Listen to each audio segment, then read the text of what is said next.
परछाना चालेली सासू सोहागिन हो, परछाना चालेली सासू सोहागिन हो, परछाना चालेली। थाली में हल्दी चावल चुमेली भाभी हो, थाली में हल्दी चावल चुमेली बुआ हो। बहुअर स्वागत बा उतरा तू हाली हो, बहुअर स्वागत बा उतरा तू हाली हो, बहुअर स्वागत बा उतरा तू हाली हो, बहुअर स्वागत बा। अरे जान जाई बुची, कौन ऐसा दुनिया में हित नाता होई जे बियाह से पहले ही लड़का के नौकरी लगा देवे, ओकरा बाद खूबे दान दहेज दे के राजी खुशी से बियाह करके विदा कर दी। अरे आज के जमाना में ना श्रद्धा करे वाला के कोनो कमी नहीं थे। एकदम ठीक कहनी है रउआ। हमरा बेटा के ना नौकरी लगा के उ लोग हमरा परिवार पर बहुत बड़ा एहसान कैले वालों। समझ गई नी, राउर समझी भगवान नियन बाड़े बाना। बेटा के नौकरी मिल गई, हमार सारा परेशानी दूर हो गई। हमके तो डबल खुशी मिल गई, पहला पतो है और दूसरा बेटा के नौकरी। समझला लोग, तहार परिवार में सुदामा और उनकर परिवार में कृष्ण। ठीक कहानी है पाऊ। जानतनी हमरा बेटा के अंगूरी में 3-3 गो सोना के अंगूठी मिलल बा और गाला में 3-3 गो सोना के चेन और का सामान मिलल बा, हमरा तो नामे नहीं के पता। हाँ, वो समधियाना दामाद बाद में छलकावा और अपन श्रद्धा पूजन करावा। बढ़िया खाजा भेजले बड़ी। ए रागिनी, आंगन में का होता हो? भाभी के देखे खातिर सब बैठल बा। हाँ तो जाके दिखाई। अरे हम अपना सुनर पतो के ना पहले हम मुंह दिखाई करब। चल चल चल।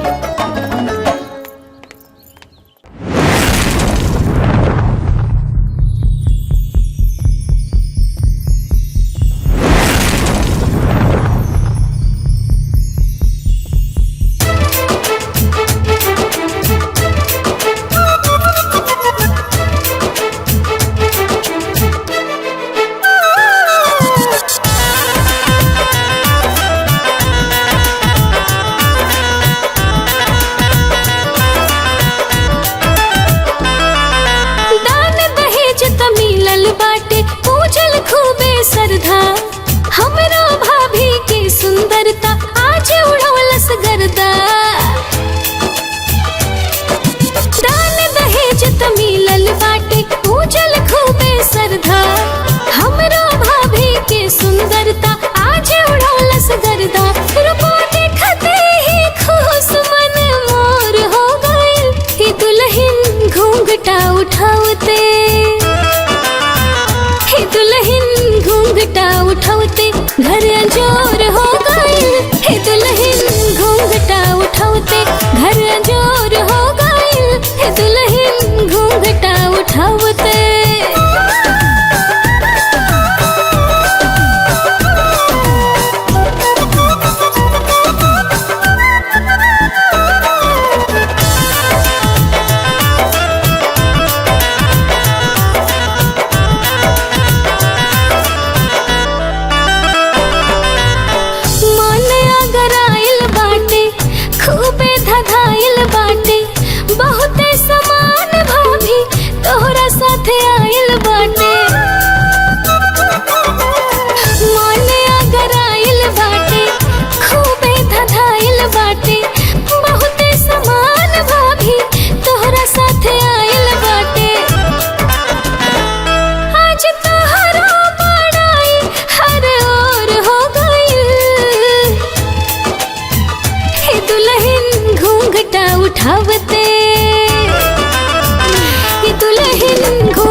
दुल्हन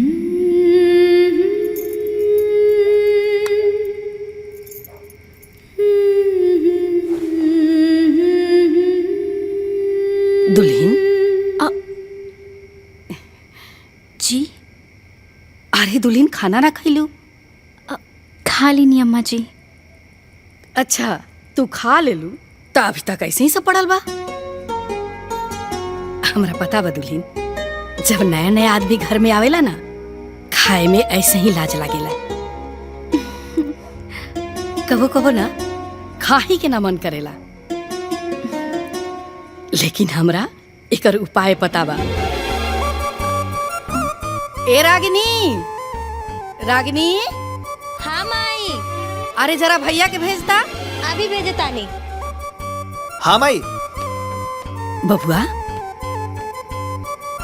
दुल्हन के साथे बैठ के खाना खा। माई अरे तहार मेहरारू है,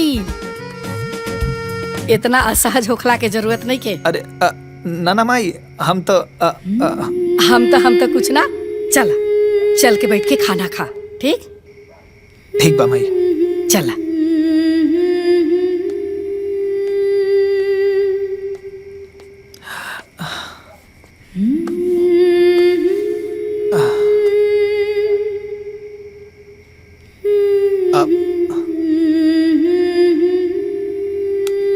तोहार माई हमार नौकरी लगवा के हमार परिवार के संजीवनी दे देली।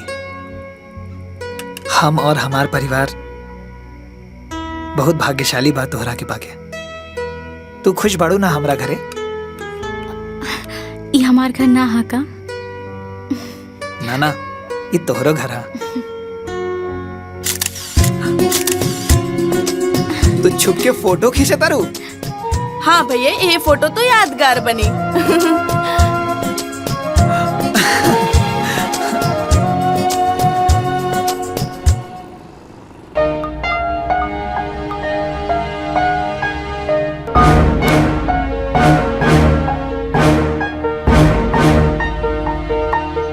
प्रणाम मम्मी। हाँ खुश रहो बिटिया। हालचाल बतावा। सब बढ़िया बा माई, सब लोग बहुत प्यार करत आड़े। बिल्कुल नहीं लागत कि कोनो अनजान जगह पे आ गइल बाड़ी। सुन के मन खुश हो गया। अरे हमार मकसद जौन पूरा हो गया। खैर छोड़ा, कुछ भी हो ना फोन जरूर करिहा। ठीक है मम्मी। प्रणाम। खुश रहा, अपन ख्याल रखिया। हाँ माई। ठीक।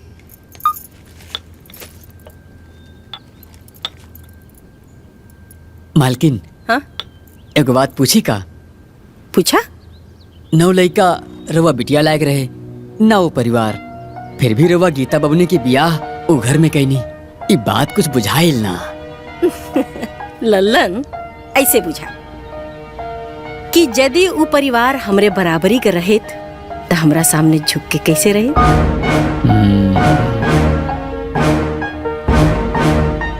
अपना बेटी के सुख के खातिर सबसे पहले हम अपने होखे वाले दामाद का नौकरी लगोनी, फिर अपने बिटिया का ब्याह कैनी और एहसान लाद देनी। अब ऊ लड़का वाला हो के भी जीवन भर हमरा सामने झुक के रही हैं, और हम लड़की वाला हो के भी जीवन भर उनका सामने तन के रहा। बिटिया के आजादी मिल गई, ससुरे में रह के भी ऊ नैहरे का सुख उठाई। कैसे? जैसे हमार बड़की बिटिया और बड़का दामाद भोगता रहे। अब बुझाए? बड़की बिटिया का जीवन तो बर्बाद कैले रहनी, अब छोटकियों को बर्बाद करे के तैयारी बा। का कहनिया? हम कहाँ कुछ करनी, रउआ जिसन महाज्ञानी के सामने हम अज्ञानी आदमी भला कुछ कहे के हिम्मत रखा तनी का? और तो काहे के हिम्मत करेनी? कहबो मत करी ना। जब देखा तो भनन भनन भनन बगल में बैठ के बस।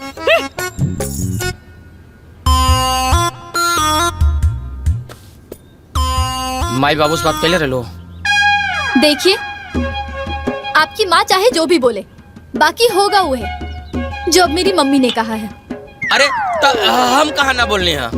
अरे तो जब ना बोल रहे हैं तो बोलबो मत करब ना। और दामाद जी एक बात याद रखी कि यदि हम रउआ के रउआ परिवार से अलगे ना कैले रहती ना तो न तो लखनऊ में मकान बनल रहत और न तो गोरखपुर में जमीन किनाइल रहत, ठीक ना? जी जी सासू माँ। अब मम्मी इनको मना कर दो, आजकल कुछ ज्यादा ही अपने घर वालों से सलाह मशवरा कर रहे हैं।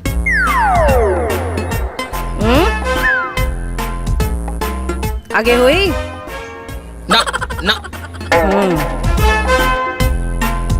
ना सासू माँ।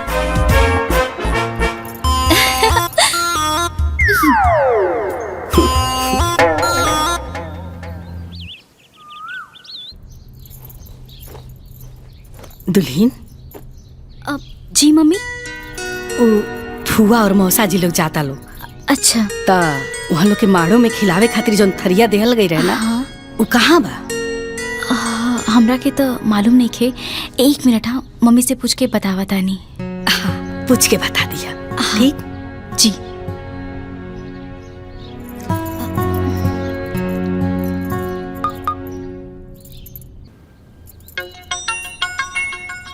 अरे अब का? हाँ बोला। हाँ माई, हाँ ओ फूफा जी और मौसा जी के माड़ो में भात खाए वाला थरिया कहाँ बा? अच्छा अच्छा सुना, वो जौन बड़का बक्सा देले ही तोरे के ओमे 2 जगह थरिया है, एक जगह पितरी का और एक जगह स्टील का। वो स्टील वाले में से निकाल के दूसरे देता लोगन के, और दूसर का के चुहिया मत। अब केहू केतनो कुछ कही उहे थरिया दिया जौन हम कहनी है, बुझाइल?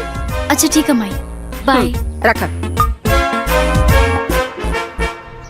का हुआ फिर कब अबू? जैया नया खबर सुना देबा ओही दिन दौड़ के आई ए बबुआ। हाँ दीदी, आगे आगे रहुआ पहुँची, ओकरा पीछे हम पहुँच जाए। अरे रहुआ ली। ई कहा हो? अरे उहे थरियाहाना जोन माड़ो में भात खाए बदे मिलल रहे। अच्छा स्टील के? अरे यह तो मिलल रहे। का हो, हम तो सुनले रहनी कि दुल्हनिया के मायके वाला बड़ा धनवान पैसा वाला हवन, धनगर हवन। अरे हाँ बुची, एहू में कोनो शक बा? बड़ी धनवान हो। ओही से ई स्टील के बर्तन देले हवन सन।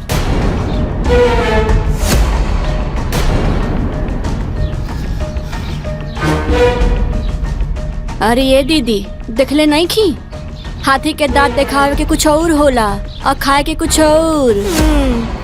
सही कहा तारू।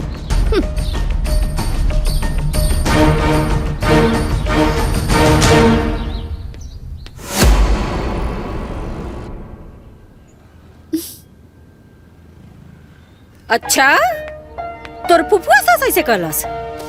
हाँ माई, और फूफा जी के साथ मामी जी भी हाँ में हाँ मिलावत रही।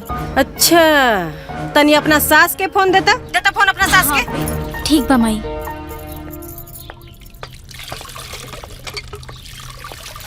अम्मा जी, हमार माई के फोन है।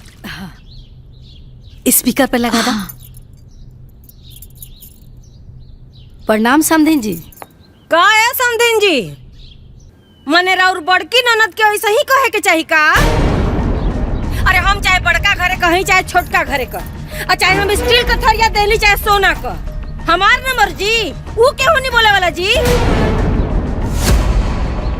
अरे समधिन जी, अगर ऐसा बात बता हम रउआ से माफी मांगत नहीं। नहीं मने हम बिटिया वाला बानी, अकर मतलब ही नहीं ना कि केहू कुछ बोल के चल जाई। सुनाता ना हमार बतिया। अरे ना ना समधिन जी, ऐसा ना होई, रउआ नाराज मत होई। नहीं तो बड़का देखलू।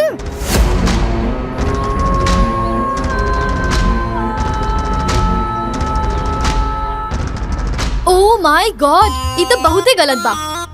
जानती हो माँ, एक बार इनकी मौसी जी भी ना मुझे कुछ बोली थी।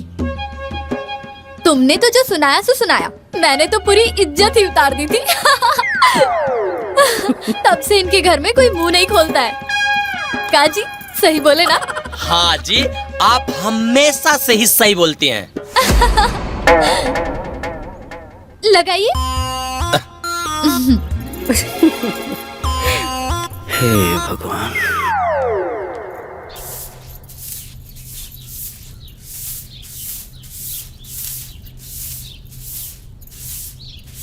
दुल्हन जी अम्मा जी। हाई तारा ससुर जी के ना सब गंदा कपड़ा बा, एकरा धो के प्रेस कर दिया। ठीक बा अम्मा जी, हम अभी ये धुल देता नहीं। अरे दुल्हन अभी इतना का आगुता हट बा, जब काम से खाली हुई है ना तब धो दिया। अम्मा जी एमे खाली होखे वाला कौन बात बा, हम अभी ही कपड़ा वॉशिंग मशीन में डाल दे और चालू कर दे, फिर ही कपड़ा अपने आप धुल के सूख जाए। Washing machine? हाँ आई आई अम्मा जी, ई है वॉशिंग मशीन, एहमे बस कपड़ा डाले के देरी बा, बाकी धुले और सूखे में कोनो देरी नहीं की। अरे दुल्हन एगो बात कहीं अगर बुरा ना माना था। अरे अम्मा जी ऐसन काहे कहत बानी, कहीं ना। दुल्हन ई ना ऐसे ही पैक रहे दे तू ना त ठीक रहित। उ कहा ना कि अब अपन रागनी भी सियान हो गई बड़ी, उनको बियाह होगी त ई सब सामान देवे ही के पड़ी ना। और राजू के तभी नया नया नौकरी लागल बा, सारा सामान खरीदे में बड़ा मुश्किल हुई। ई सब सामान रही त दिया जाई, और हाँ हमनी के जब हाथ फरहर होई ना त सब सामान खरीदा जाई। तब तक तू हाथे से कपड़ा धोई तू। ठीक बा अम्मा जी, जैसन आपकी मर्जी।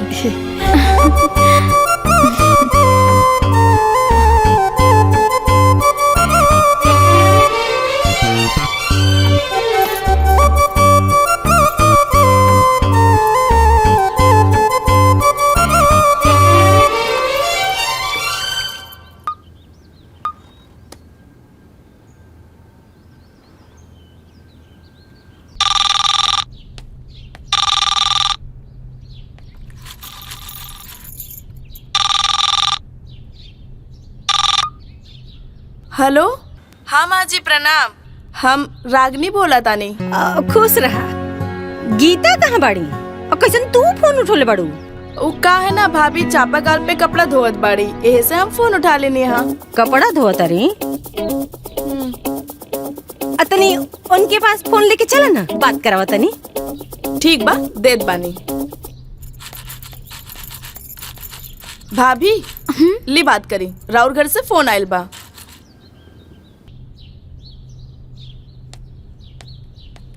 हाँ मम्मी का हाल बा, ठीक बाड़ू ना? अरे हाल चल के मुंह पिटावे, पहले ही बताओ ते करत का बाड़ी?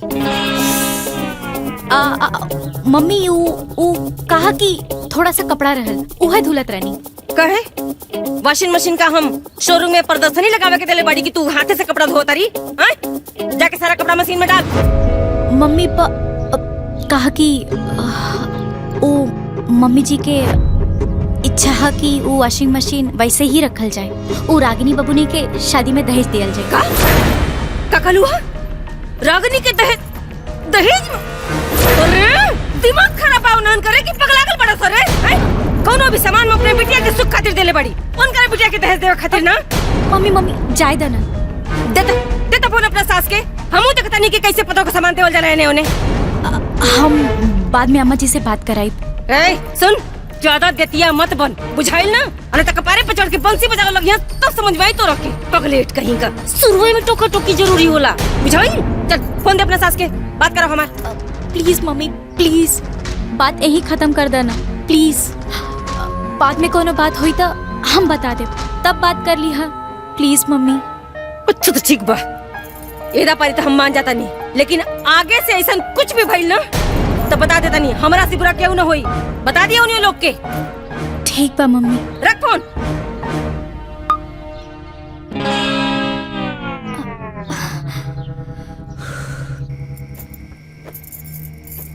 हम जन कहब तौन तो तू सुनबू ना, तो कहे के जरूरत है का बा? कहे से कि गलत बात सहल भी पाप होला। अब कहल जा। देखा गीता अभी अभी दुल्हन बन के ससुराल गइल बा, हर बात पे फोन मत कइल करा। कहे से कि बात बिगड़ भी सकेले। तो डर केकरा के बा? केकरा के डर बाजी? बियाह कइले बनी होने, बेचैन नहीं कि हमारा अधिकार खत्म हो गई। और देखी बड़की बिटिया दामाद के तन्नी से अपना गाइडलाइन में रखनी तो 2 पैसा का आदमी हो गई, जीवन सेट हो गई। बेटी अपन ससुराल छोड़ देलस, दामाद अपन परिवार छोड़ देलस। का तरक्की भइल बा। का कहनी है? कुछ ना, हम भला कुछ कह सके नी।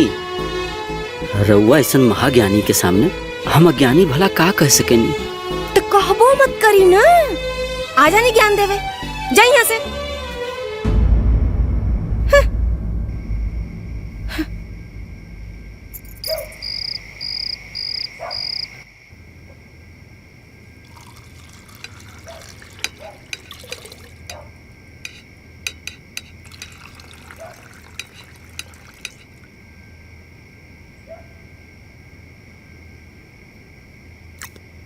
माँ जी। जी दामाद जी। कल हमरा बहन के मंदिर में देखा की बा तो चाय के चाहत रहनी। ओह माय गॉड, वहाँ उतने सारे लोग हैं ना। आप नहीं जाएंगे तो देखौरी रुक थोड़ी ना जाएगी। चलिए जइए तो का हो जाई। पापा आप चुप रहिए। हाँ हम तो चुप्पे बनी। रखा इनका के पूंछ बना के।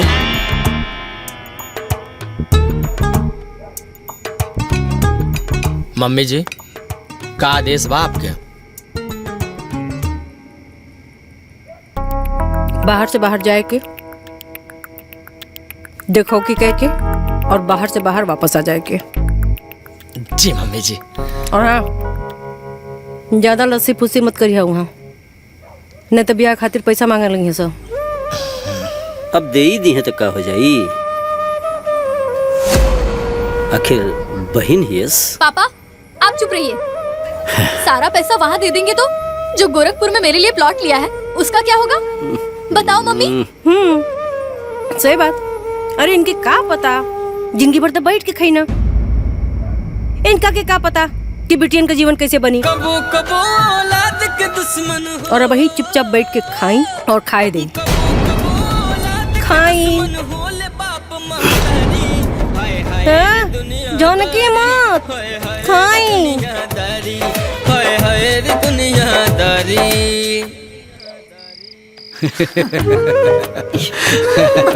खाना खेले के बाद मिठाई खाए के चाहिए। ओहो भैया के ससुराल वाला। चला चला एक एक उठावा लो। ले वादा। अरे लड्डू ले लूं तो पनियो ले आओ। हाँ हाँ ओहो ला दे, पहले लड्डू तो खा लो लोग। अब तो हर शादी ब्याह हो गई, जिम्मेदारी बढ़ गई। हाँ बेटा, अब खर्चा भी बढ़ गई। नौकरी बा ना माई, सब हो जाए। देखा बेटा, सोच समझ के कदम उठैया। तू अकेला कमाए वाला बड़ा और तोहरे माथा बहुत भार बा। पता नहीं कैसे होई। सब हो जाए बाबूजी। अब भैया कह दे लेना तो समझा सब हो जाए। लेकिन कैसे हुई बेटा? देखा माई, सबसे पहले रागिनी के एक बढ़िया कोचिंग में एडमिशन करावे के बा। काहे कि हम पैसा के अभाव से इंजीनियर ना बन पाऊनी, लेकिन ओकरा के इंजीनियर जरूर बनाई बा। ये हमार सपना बा। ओकरा बाद जे हुई ओकरे हिसाब से हुई। ठीक बा बेटा, सब तोहरी हाथ में बा। तू ही कमाए वाला बड़ा। चिंता मत करा माई, सब सही हो जाए। ठीक बा बेटा, जा ढेर रात हो गई बा, जाके सुता। ठीक बा।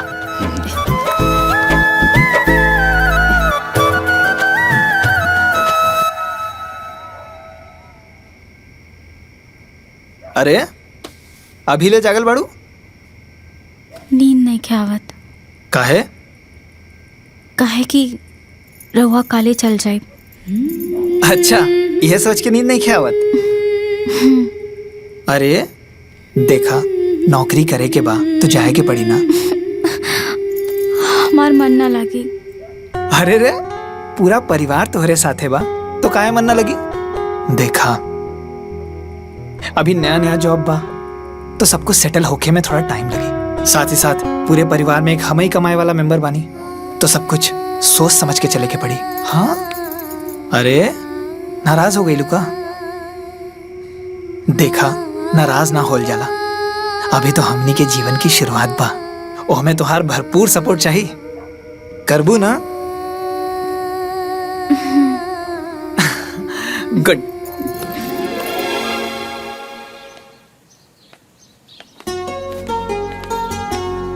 अरे बुचिया, अचरवा कहाँ रख ले रे? यही बैगों में तो बा। अरे कपड़ा में लग जाए तो? अरे बेटा ना लगी, हम प्लास्टिक में बांध के डिब्बा में रख देले बानी, ऐसे ना लगे। अरे बेटा तोहर माई बहुत होशियार भी है। अच्छा अच्छा ठीक बा, बुरबक के सही, रउआ होशियार बानी ना, खुश।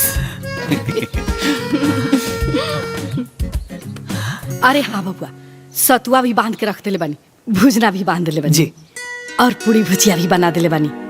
तू पहले पूरी भुजिया खा लिया, नहीं तो खराब हो जाई ना। ठीक बा माई, अब जाएं? खुश रहा, अपन ख्याल रखिया, आयजा के चिंता बिल्कुल मत करिया, हमनी के बानी छे ना। खुश रह बेटा, बेटा बढ़िया से रहिया। ठीक बा बाबूजी। प्रणाम भैया। ठीक से पढ़िया। हाँ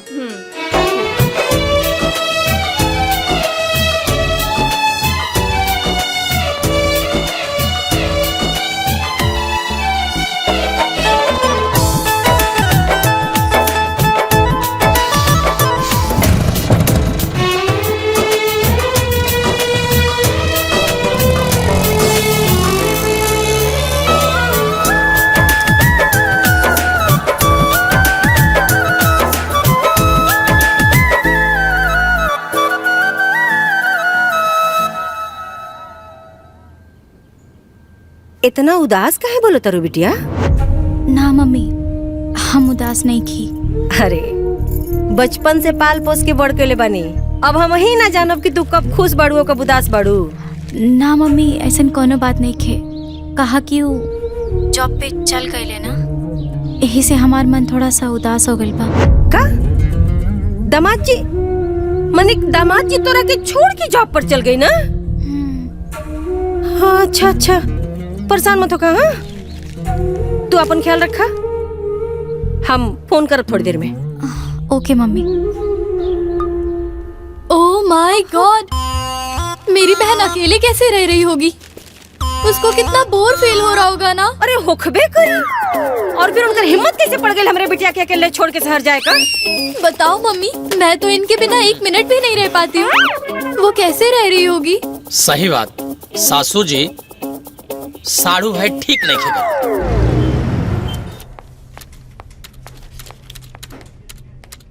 सर थैंक यू। रुका था, अब यही हम उनका हिसाब करता नहीं।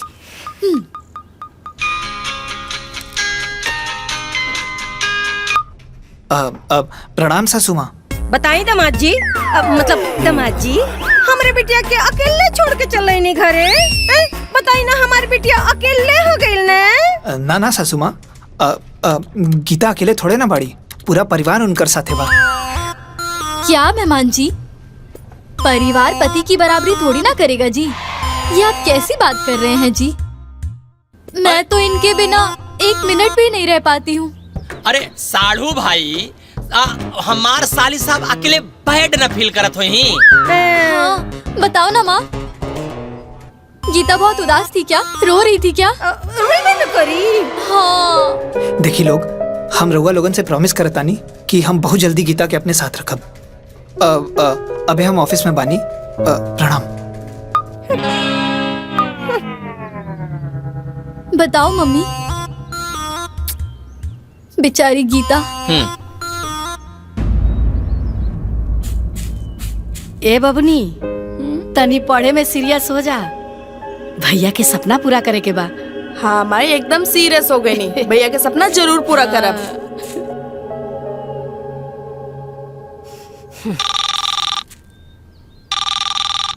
माई, भैया के सास के फोन आइला। हाँ, स्पीकर पर लगा। का समधिन जी, माने कि इहो कोनो बात होला जी? आए हमार नई नवेली बिटिया गइल है, आ ओकरा के अकेले छोड़ के दामाद जी शहर चल गई ना? अरे ना समधिन जी, पूरा परिवार तो भरल बा, उनके साथे बानी जा हमनी के, अकेले थोड़े बाड़े। बताओ मम्मी, गीता को कितना अकेला फील हो रहा होगा, उसको तो भग भग रुलाई आ रहा होगा। अरे उते होखी। हाँ। अरे समधिन जी, ऐसा कोनो बात नहीं खे, वही बहुते खुश बाड़ी। समधन जी, हम राजू का पापा बोलता है, आप लोग हित हो गई तो आप लोगों से का छुपाव के? हाँ। एक अकेला राजू परिवार में कमाए वाला, 1000 गो खर्चा, नया नया नौकरी लगल बा, तो सब देखे के बा ना। परिवार बिखर जाए तो खर्चा भी बढ़ जाए। आप तो समझते हो खब। वैसे भी आप लोग का बहुत एहसान बा हमनी पर। ये एहसान हमनी के कबो भुलाल ना जाए।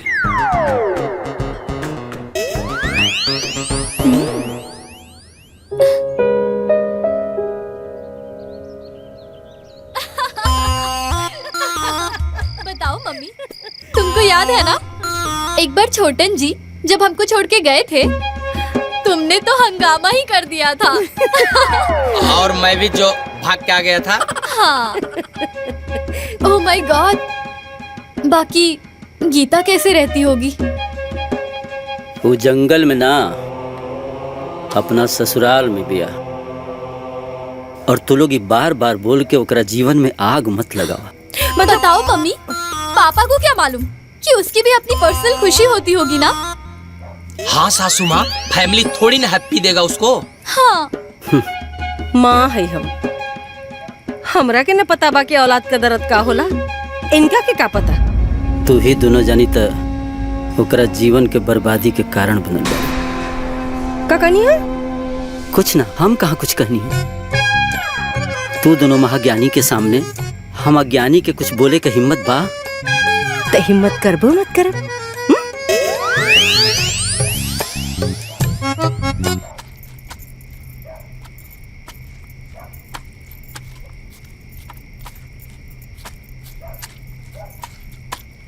दुल्हन। जी अम्मा जी। आटा सना गइल का? जी अम्मा जी, अब जात बनी रोटी सेके। अच्छा। दुल्हन। जी अम्मा जी। एगो बात कही। जी। घर में ना ईंधन गोंठा बहुते बचल बा, त तू चूल्ही पे खाना बनई तू त ठीक रहित। उ कहा न दुल्हन, गैस बचल रही त गाहे बागाहे काम दिहित। हित न ता मर मेहमान नहीं है त जल्दी खाना बन जाई। ठीक बा अम्मा जी, जैसन आप कहीं। त चूल्हे पे बना ला। ए रागिनी, जाके बाहर से ना गोईठा लकड़ी लेके आ जाओ। ठीक बा माई, ले आवा तानी। दुल्हन, सब्जी कटा गई, ठीक ना? ला सब्जी बना दिया। आजल के हो ना समझई रिश्ता के गहराई, रहेला सबके साथे साथे बन के परछाई। ये रिश्ता में होला हर सवाद के भरमार, ये रिश्ता में होला हर सवाद के भरमार। ससुरार के दुलार जैसे आम के अचार, ससुरार के दुलार जैसे आम के अचार।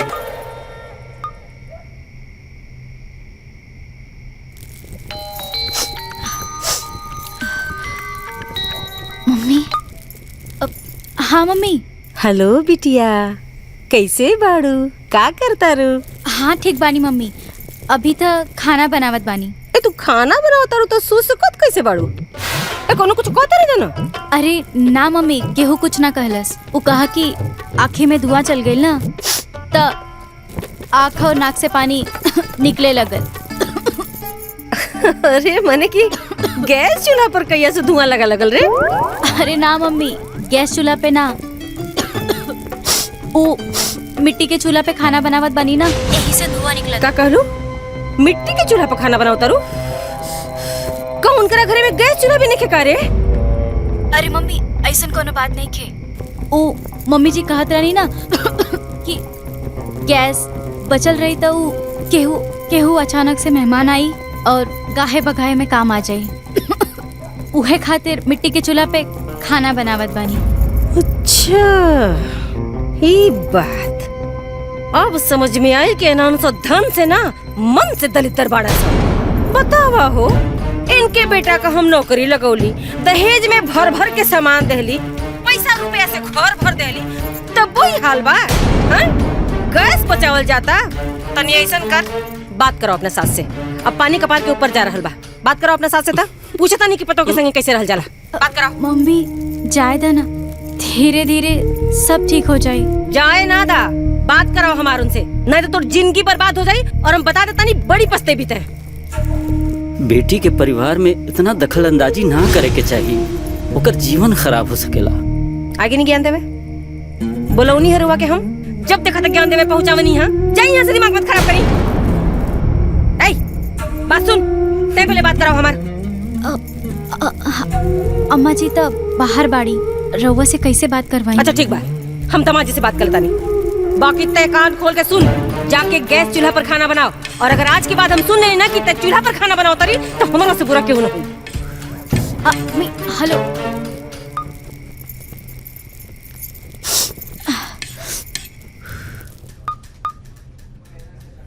हाँ रागिनी। हाँ भैया प्रणाम। खुश रहा खुश रहा। माई के फोन दा। माई। हाँ ली भाई के फोन आयल बा। स्पीकर पे लगाओ। प्रणाम माई। खुश रहा बउआ। रागिनी के कोचिंग में नाम लिखवावे खातिर अलमारी में चेक रख ले बानी साइन करके, बाबूजी के दे दिया। बाबूजी के फोन दा। भाऊजी ऐसे बने ले बतियाओ। प्रणाम बाबूजी। बेटा वो रागनी का तलिक बड़ा महंगा कोचिंग है। तो ओकर चिंता छोड़े ना बाबूजी, हम ओकरा के इंजीनियर बनल देखे के चाहता नहीं। बिहान जाके एडमिशन करा दिया। बेटा हमके कुछ बुझाइबे ना करी, वहाँ जाके का कर। तू बस रागनी के साथे जी, हाँ बाकी सब काम वो कर लिया। ओके सब बतावा। रागनी के फोन दा। हाँ हाँ ला। हाँ भैया। अलमारी में चेक रख ले बानी साइन करके, साथ ले ले जी। हाँ बाकी सब बाबूजी के अकाउंट में जो पैसा डलले बानी ओकर इंस्टॉलमेंट से पूरा हो जाए। जी भैया प्रणाम। खुश रहा खुश रहा।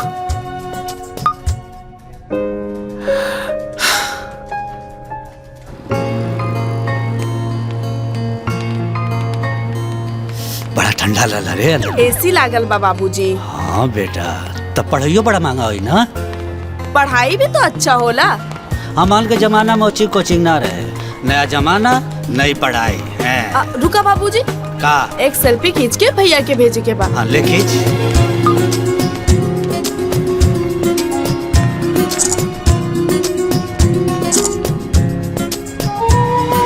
बहुत बढ़िया है। हो गई। भेज दिया। अंटार्कटिका पृथ्वी की सबसे ठंडी जगह। इससे ठंडी जगह। ओह माय गॉड मम्मी, तुमको मालूम है मेहमान जी ने क्या स्टेटस लगाया है? का? ये देखो, इनकी बहन इतने बड़े स्कूल में पढ़ती है।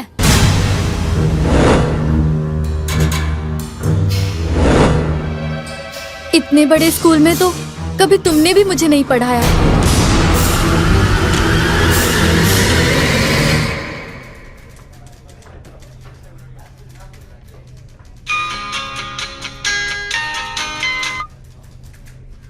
प्रणाम सासू माँ।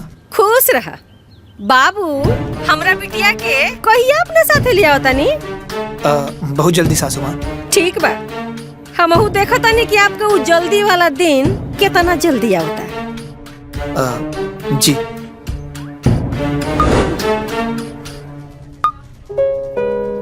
अरे बाप रे, इस सासू माँ तो हाथ धो के पीछे पड़ गई। अजी गीता को वीडियो कॉल करिए ना।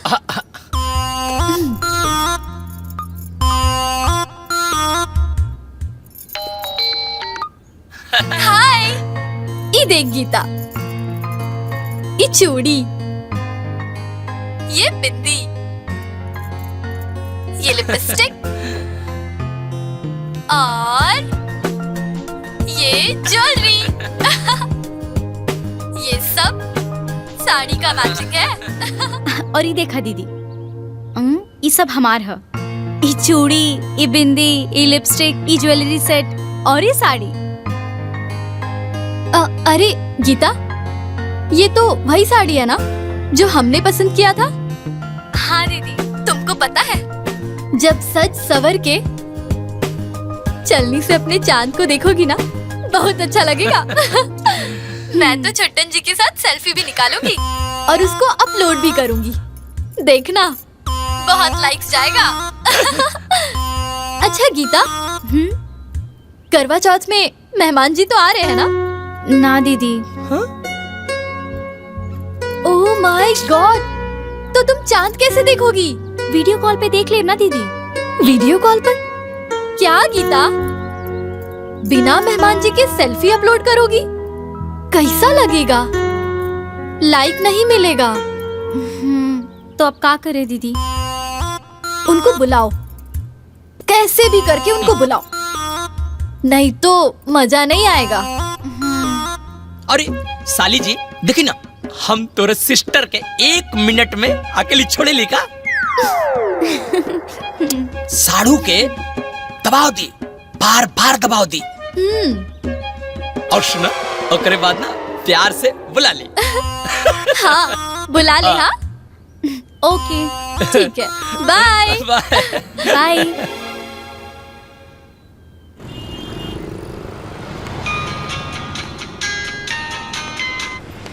हाँ गीता बोला। ये हमार पहला करवा चौथ है और रउआ ना आइब तो हमरा के अच्छा ना लगी। बाकी एक दिन आइब तो छुट्टी भी जाई और पैसा भी नुकसान हुई। अच्छा, हमार खुशी से बढ़ के पैसा हो गई बका? और हम कौन पिकनिक मनावे खातिर बुलावतानी? हम तो बस पति पत्नी के पूजा में शामिल होके खातिर बुलावतानी। अरे यार प्लीज आए ना, प्लीज। अच्छा भले आप मैरिज डे पे मत आइब, लेकिन करवा चौथ पे आवे के बा। प्लीज मना मत करी, प्लीज आए ना, प्लीज प्लीज। अच्छा ठीक बा बता। Thank you. ठीक।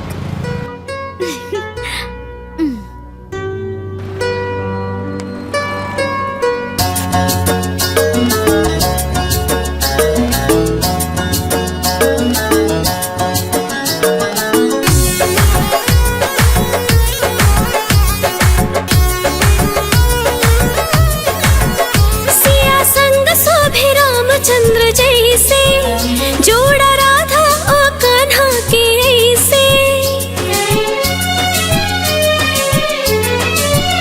सिया संग शोभे रामचंद्र जैसे जोड़ा राधा कान्हा के ऐसे हो रामा, कि हम हैं राम जी के सिया सुकुमरिया उमरिया बनल रहो ना, कि गह गह करत रहे फुलवरिया अटरिया साजल रहो ना।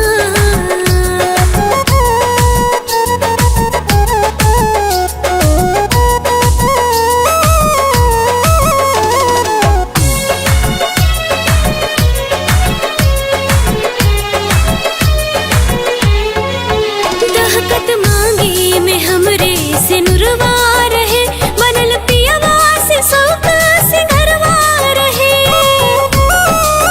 दहकत मांगी में हमरे से नुरवा रहे, बनल पियवा से सौका सिंगरवा रहे। शिव माने ले गौरा के जैसे, पियवा हमरो के मानस वैसे हो रामा, ये टूटे नहीं नहीं आके कबहू रसरिया उमरिया बनल रहो ना, कि हम हैं राम जी के सिया सुकुमरिया उमरिया बनल रहो ना।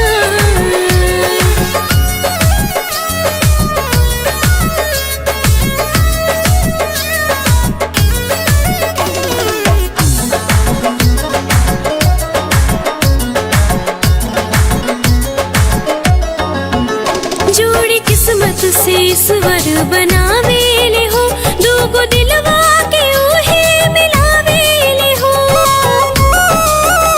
जोड़ी किस्मत से ईश्वर बनावे ले हो, दूगो दिलवा के उहे मिलावे ले हो। शौक सिंगार रच रच सजावली, करवा चौथ के परबिया उठवली हो रामा, कि कबो नहीं जिंदगी में आवे अंधरिया हजरिया उगल रहो ना, कि हम हैं राम जी के सिया सुकुमरिया उमरिया बनल रहो।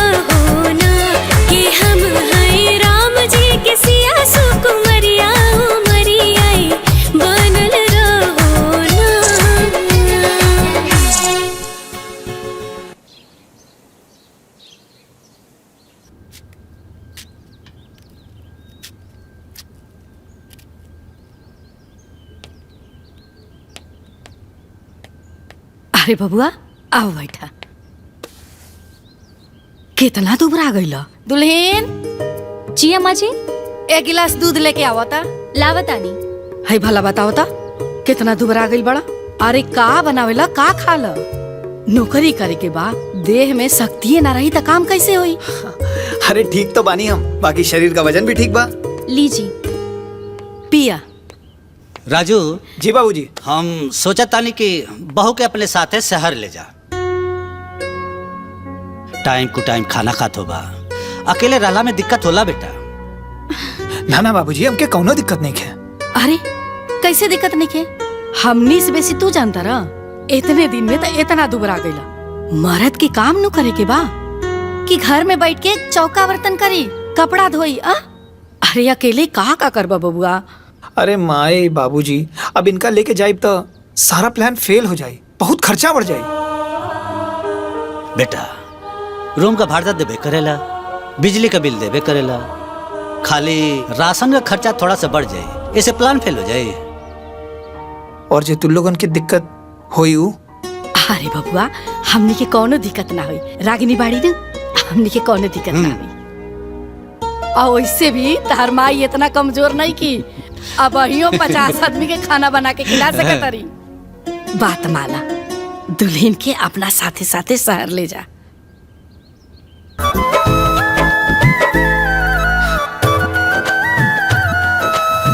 ठीक बा।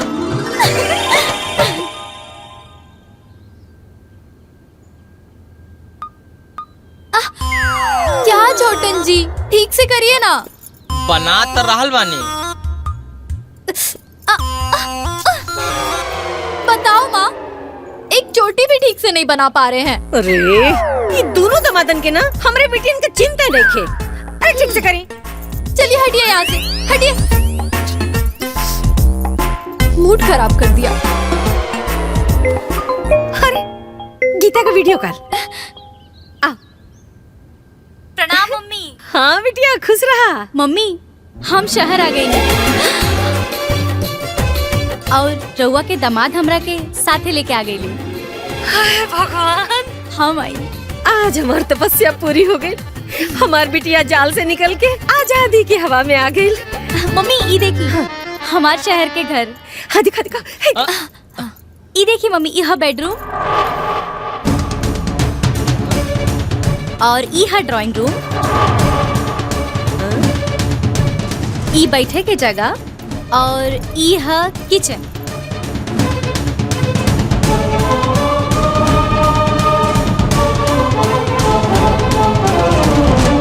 करे तोरे घरे में फ्रिज, सोफा, टीवी ये कुल नहीं खे? ना मम्मी। ओह माय गॉड, बताओ मम्मी, सोफा भी नहीं रहेगा तो कितना इंसल्ट होगा ना। तुमको पता है मम्मी, मेरी एक ननद बंद करना अपन कथा, पहले मैं कर सुन ली। हमरा ई दामाद का सिस्टम ठीक नहीं खेलागा। अरे मम्मी ऐसा कोनो बात नहीं खे। कहा कि उनकरा बहन के एडमिशन में पैसा ज्यादा लग गई है ना, और शहर में आवे के भी अचानक प्लान बन गई। उहे खातिर मम्मी धीरे धीरे सब ठीक हो जाये। सुन, दामाद जी से कहते छुट्टी लेवे के। काल हम आवतानी। सच्चे मम्मी? ठीक बा मम्मी, प्रणाम। ठीक कहलू हा मम्मी, बिल्कुल सही कहलू। बताओ भिखमंगा नियर घरे में छी। सासू माँ? अरे गीता देख, मम्मी जी, पापा जी, बड़की दीदी सब लोग आ गइलन।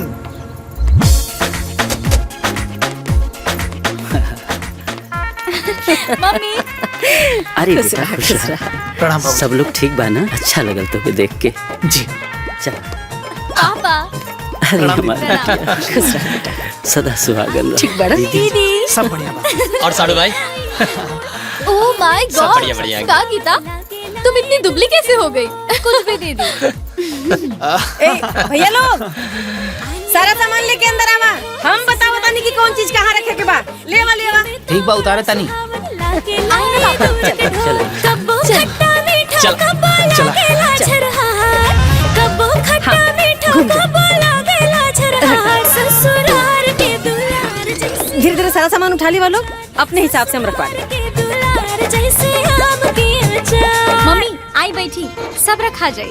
नहीं बिटिया, सारा सामान हम अपना हाथे व्यवस्थित करब। हमार बिटिया का घर इतना खाली खाली ई हमरा के मंजूर नहीं खे।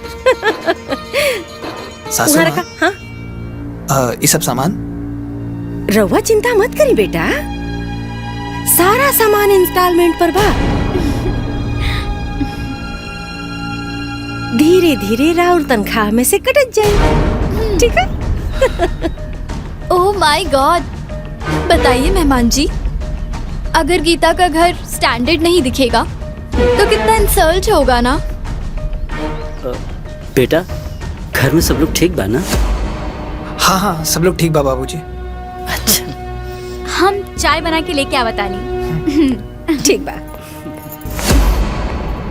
गीता, अरे दीदी तू यहाँ, हम चाय बना के लेके आवत रानी है ना। वो क्या है ना गीता कि मुझे तुमसे बहुत जरूरी बात करनी है, इसीलिए यहाँ आ गई। क्या बात है दीदी, बोला ना।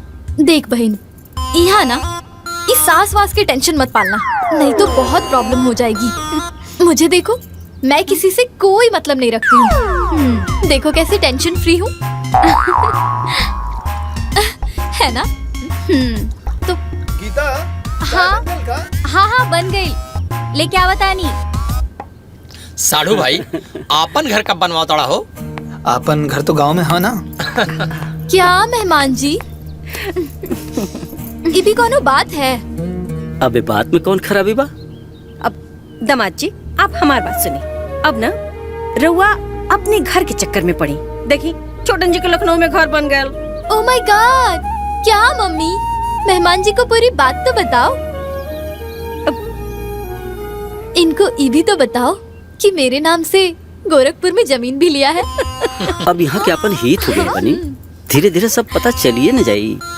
बाकी साढ़ू भाई लखनऊ वाले मकान के गृह प्रवेश करब तोरा के बुलाए, और सुना साली जी के लेके आवे के पड़ी। जी हम जरूर आई। बिटिया अब तू कोनो बात के चिंता मत करिया। अब तू हमरा लगे आगल बढ़ू ना, अब हमेशा हमार नजर तोरा पर रही। मम्मी हम सब ठीक कर दे। अब यहाँ से चले के चाहिए। भेंट मुलाकात तो सबसे हो ही गई, अब दामाद जी के काम भी तो हुई बहुत। जी बाबूजी। अच्छा चलिए।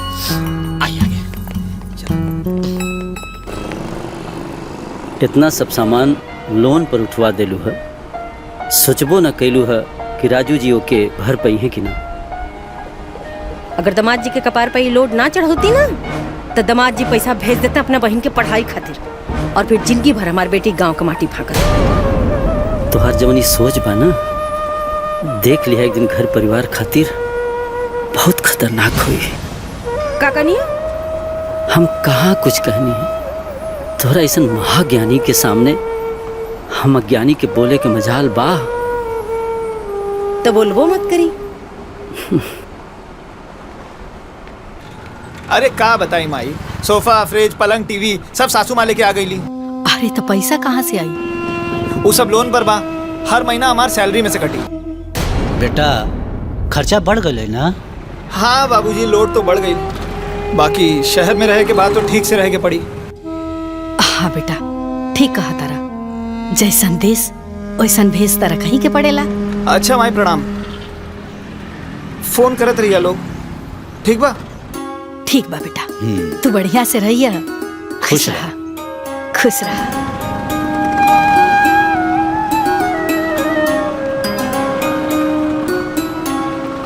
लड़का खर्चा और बढ़ा देना सर, उन्हन के ऐसा करे के चाहे। गलत परिवार में शादी हो गई, सरवा पूरा परिवार मतलबी बा। अरे अब तो बियाह हो गई, अब इसे सोचला में कोनो फायदा बची? तो औरत के समझ चाहिए ना है? एक आदमी के ऊपर पहले ही से इतना बोझ रहा, एक और बोझ डलवा देला। ए जी कम से कम वो दोनों खुश तो बड़ा सना, हमनी के का चाहिए? उन्हीं के खुशी बस।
हर घड़ी खोजल तो के नजरिया। मन मंदिर में कहीं बस गइला, मन के धड़कन हमरो सावरिया। दूर अब ना रहला एको चान, जब से मिललू तू हमके सनम। तोहरे नैया के लागल लगन, कि जब से मिलला तो हमके सजन।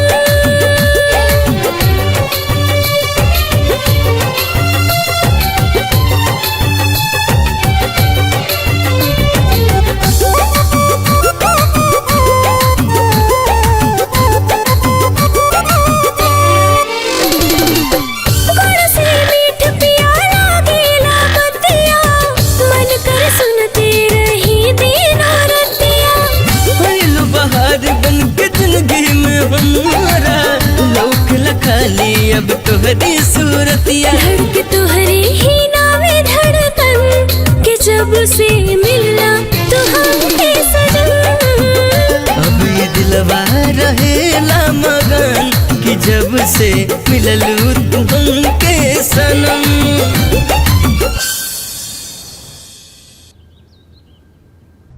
ठीक है, कंप्लीट हो गया। हाँ, आप इसे ले जाइए। Thank you. ओके सर।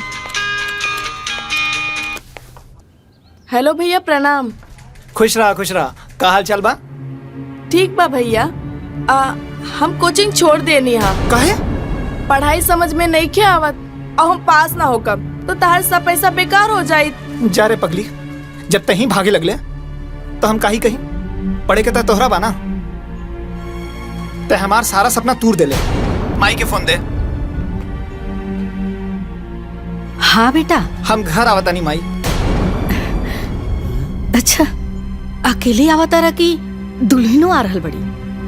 अकेले। का बात बा बेटा, अचानक? तू चिंता मत करा माई, हम आइब तो सब बताइब। ठीक बा बेटा। ठीक बा, प्रणाम।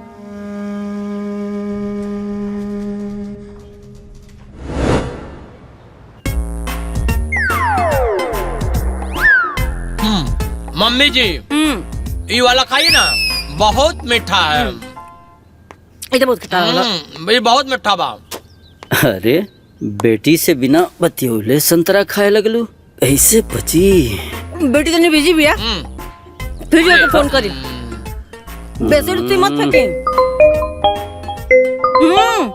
आ गई।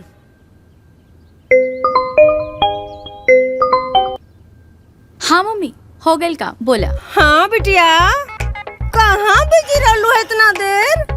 मम्मी वो बिछावन तकिया सब सेट करत रहनी है। अच्छा। काहे कि हमार ससुराल से सास ससुर सब आवे वाला बाड़े ना। हैं? हाँ मम्मी। कोरे हमर दम तो पगला गइल बा का रे? ओकरा के हम जौना जाल में से निकालल चाहता नी, बार बार वही जाल में जाके फंसल चाहता। सासू जी, अब वो प्राइवेसी खत्म हो जाए नो। अरे बेटा, तो तोरे नियर दिमागदार नहीं खे ना बाबू, बकलोल, गोबर बा गोबर। ओह माय गॉड, बताओ मम्मी, गीता कैसे रहेगी? तुमको मालूम है मम्मी, मेरे और इनके बीच में कोई आता है ना तो मुझे बहुत खराब लगता है। तो जाके जंगल में रहा, यहाँ कह रहा तारू? अरे रउआ चुप रही। बताओ बिटिया, यहाँ हम अपना बिटिया खातिर परेशान बाड़ी और वहाँ तोर मरद अपने माई बाबू खातिर परेशान बा। बात कराओ तो, बात कराओ। ओ मम्मी, वो तो यहाँ नहीं खे, वो तो गावे चल गए बाड़े सबके लावे खातिर। गावे? हाँ मम्मी। कट कट। ना बेटा, हमनी के तोरे साथे शहर ना जा पाल जाए। समस्या का बा बाबूजी? देखा बेटा, एक तो तारा ऊपर ऐसे ही खर्चा बढ़ल बा, हमनी के जाइब जाता खर्चा और बढ़ जाई और तू परेशान हो जीबा। अरे बस खाना का खर्चा बढ़ी माई, बाकी का खर्चा उहे होई जे लागत बा। रागिनी, रागिनी जी, ये क्या? नमस्ते सर। नमस्ते, कहिए। सर मैं कोचिंग से आया हूँ, ये चेक रिटर्न करना था मुझे। Thank you. सर एक बात पूछ सकता हूँ आपसे? जी पूछिए। सर आप देखने में काफी पढ़े लिखे लगते हैं, तो फिर आपने अपनी बहन की कोचिंग क्यों बंद करवा दी? वो पढ़ती ही कहाँ थी? नहीं सर, वो तो पढ़ने में हमारे क्लास की सबसे नंबर 1 स्टूडेंट है और बहुत ही ब्रिलियंट लड़की है सर। ठीक है, आप जाइए। नमस्ते। नमस्ते सर। रागिनी, रागिनी। हाँ भैया। एक बात बतावा। का बताई भैया? तू कोचिंग काहे छोड़ ले? भैया वो कोचिंग काहे छोड़ ले? कुछ समझ में नहीं के आवत तो का करती? झूठ बोल बे। ओकरे पे काहे चिल्लाता रहा? सच्चाई हम बतावता ने। समधिन जी, हम अपने दामाद को नौकरी अपने बेटी के सुख के खातिर लगोले पड़ी, रउआ के बेटे के इंजीनियर बनाओ खातिर ना।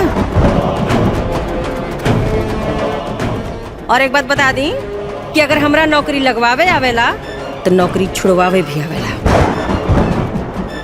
फिर बनाओ तेरे अपना बेटिया के डॉक्टर इंजीनियर।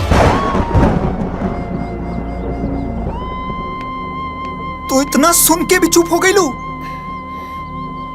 हम का करती बेटा, उतारा के नौकरी लगोले बड़ी और नौकरी कितना मुश्किल से मिलल बा। तो के हमरा पे भरोसा बा ना? हाँ बेटा। वो बबीता देवी हमरा के खरीद ले नहीं खे। रुक माई, फोन लगाता नहीं। ला माई, उनका औकात बतावा। दामाद जी के फोन। हेलो बबीता देवी, हम दामाद जी ना, तारा दामाद जी के माई बोला तानी। समधिन जी, पता बा ना केकरा से बात करता नहीं? अरे चुप ना समझ मूर्ख औरत। ते हमरा चुप्पी के हमर कमजोरी समझ ले रहीस ना, लेकिन अब ना। ए सुलेमान देवी, तोहरे इतनी हिम्मत कि तू हमरा से ऊंची आवाज में बात करता रू? राउर कौन अधिकार बा हमार परिवार में दखल देवे के? अपना बेटी के खुशी का ख्याल रखल हमार काम बा। एको बेटा होके के नाते, एको भाई होके के नाते सब लोगों की खुशी का ख्याल रखल हमार काम हो।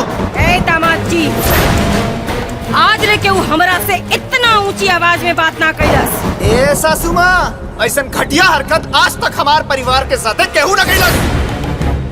अगर हमके पहले पता रहित कि राउर सोच इतना नीच बा तो हम ही ब्याह ही ना करती।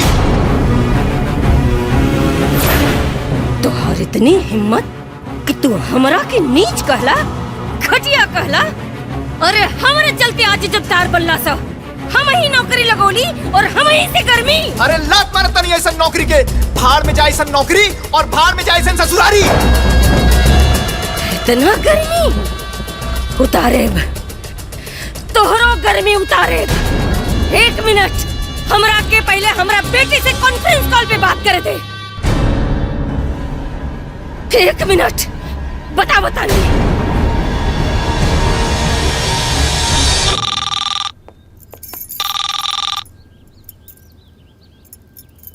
हाँ मम्मी। गीता, गाड़ी भेज रहल बानी, घर छोड़ और यहाँ आ। गीता, अगर घर से निकलूं ना तो ठीक ना हुई। सुना था कि ना, गाड़ी भेज रहल बानी, निकल वहाँ से। ना गीता।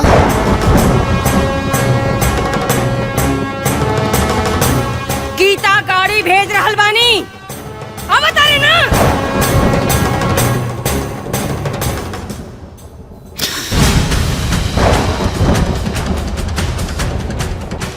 हाँ मम्मी।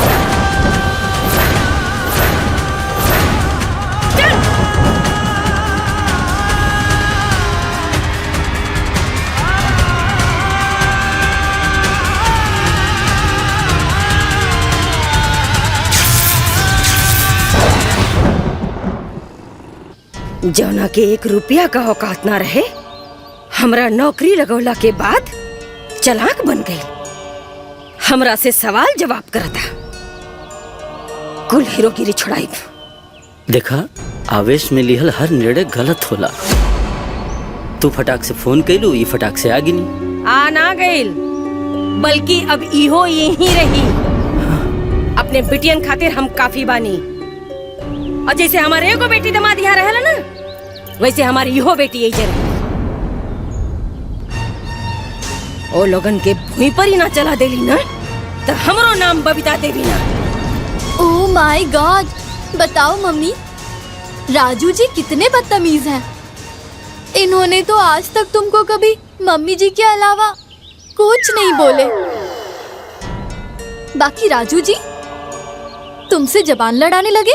तुमने जो किया बिल्कुल सही किया।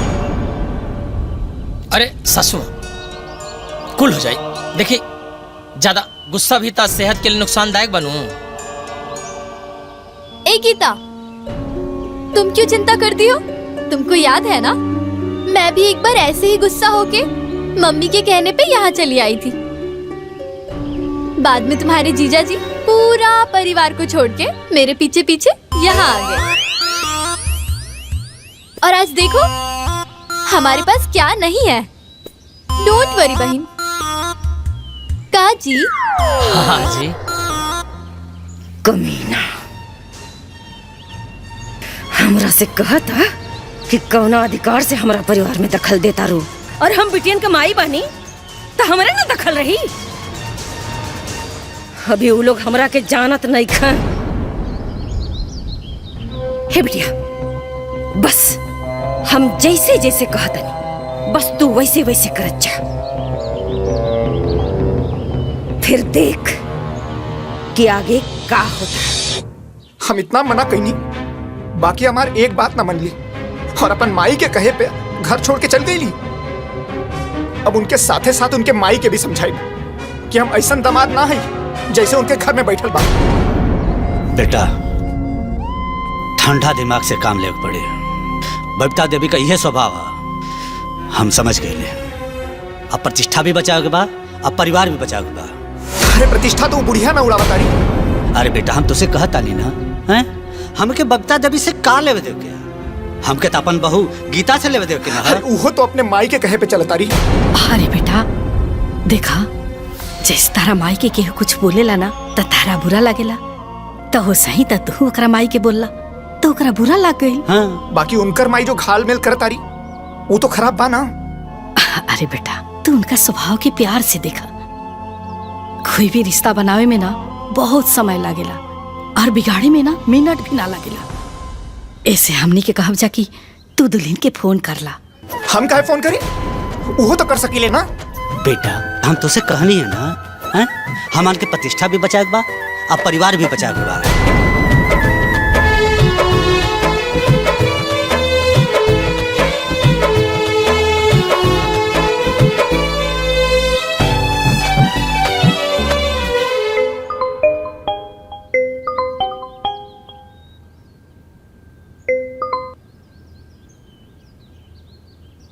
हाँ बोली।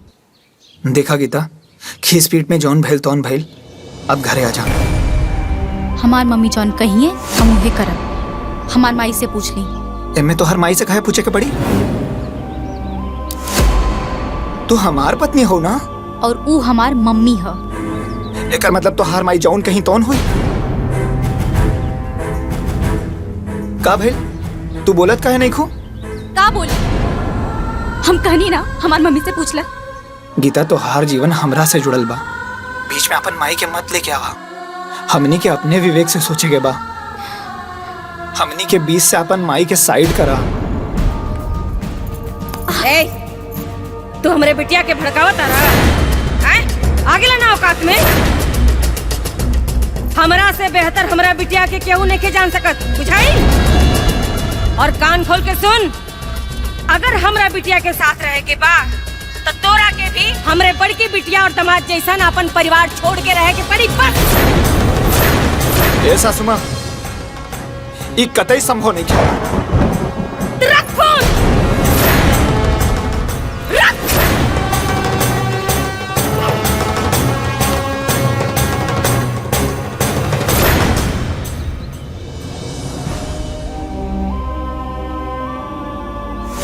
का तोर सास ऐसन कलसी है? हाँ बाबूजी।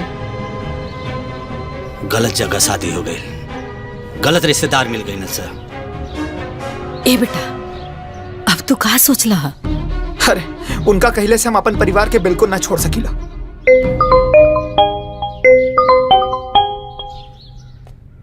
गुड आफ्टरनून सर। हेलो राजू। यस सर। तुम्हें जॉब से आउट कर दिया गया है। क्या? मुझे जॉब से आउट कर दिया गया? हाँ। पर क्यों sir? I am sorry Raju. अब हेलो सर।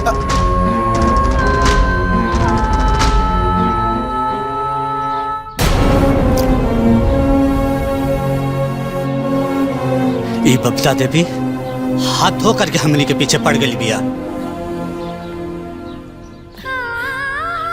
आप तो नौकरियों चल गई। आपका होई बेटा, हमनी के परिवार पे बड़का संकट आ गई। कुछ ना होई माई, ये बबीता देवी कौनों की किस्मत ना है। हम उससे भी बढ़िया नौकरी खोज के दिखाई दे। सब ठीक हो जाई माई, भैया पे भरोसा बा ना।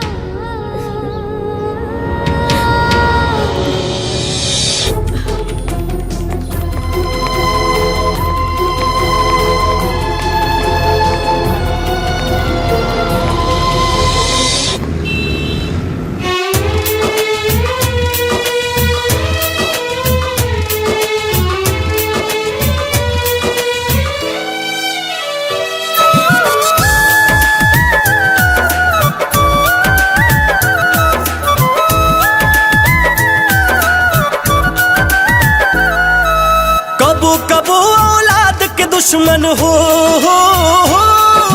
कबो कबो औलाद के दुश्मन होले बाप महतारी। आए हाय रे दुनियादारी, आए हाय रे दुनियादारी, आए हाय रे दुनियादारी, आए हाय रे दुनियादारी।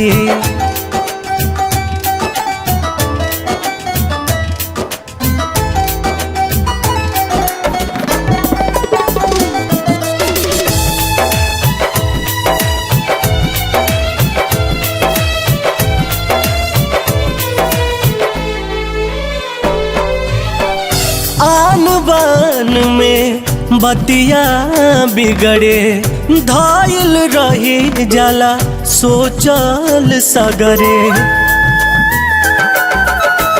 आन बान में बतिया बिगड़े, धायल रही जाला सोचल सगरे। देर बहुत हो जाला जब ले हो, देर बहुत हो जाला जब ले आवे समझ के बारी।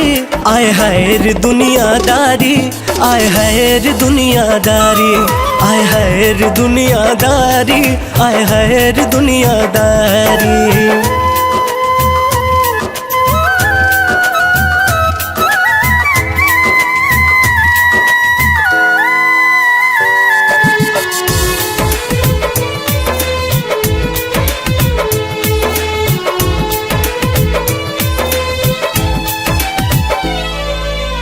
ममता कबाहूँ जहर हो जाला, एक मारम बाद में बुझाला। ममता कबाहूँ जहर हो जाला, एक मारम बाद में बुझाला। ओकर काम बनेला जे हो, ओकर काम बनेला जे खुद से जाला हारी। आए हाय रे दुनियादारी, आए हाय रे दुनियादारी, आए हाय रे दुनियादारी, आए हाय रे दुनियादारी। Thank you so much sir.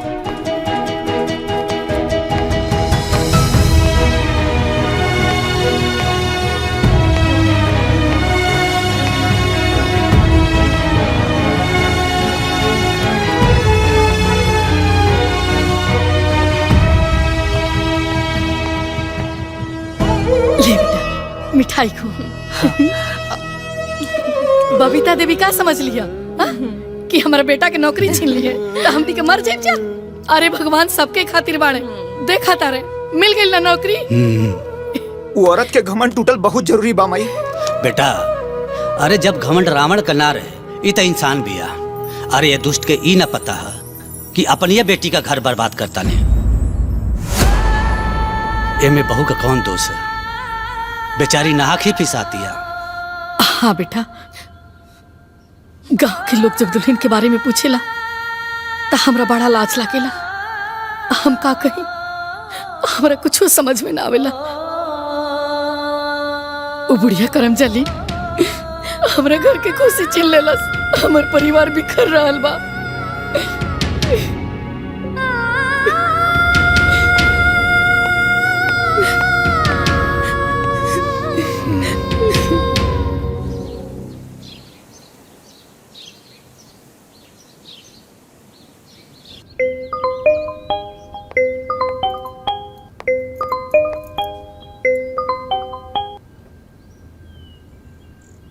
Hello Geeta. हाँ बोली। माई तोहरा के बहुत याद करत आड़ी। अच्छा, और अब हमरा के जॉब भी मिल गई। जॉब भी मिल गई मतलब? अरे तोहार माता जी हमके जॉब से निकाल देले रहली। मम्मी रहुआ के जॉब से निकलवा देले रहनी मतलब? अच्छा वो सब छोड़ा, अब तू घरे आ जा। सब तोहरा के बहुत याद करता रहे, साथे साथ हम याद करता नहीं।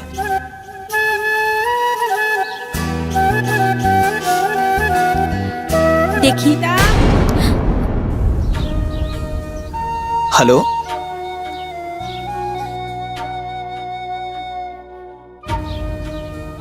हमरे बात का उनकर ऊपर कोनो फर्क ना पड़ल। बिना जवाब के फोन काट देली।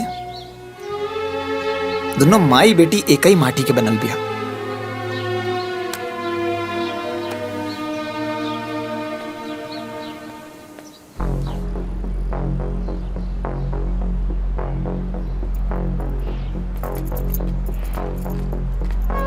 बिटिया तू यहाँ बैठल हो, चल जल्दी से नहा धो के तैयार हो जा। काहे मम्मी? अरे पंडित जी आयल बड़ा बेटा। वो काहे? तोरा खातिर पूजा रखोले बनी, ताकि तोहार कुल ग्रह नक्षत्र सब खत्म हो जाए। कौने ग्रह नक्षत्र? ओह माय गॉड! क्या गीता, तुमको पता नहीं है का? तुम्हारे जीवन का सबसे बड़ा ग्रह नक्षत्र तुम्हारा ससुराल और तुम्हारा हस्बैंड। तुमको पता है गीता, मम्मी तुम्हारी चिंता में रात रात भर नहीं सोती थी। चलो जल्दी से तैयार हो जाओ। गीता, अरे तैयार हो खबू। आओ चल चल चल चला।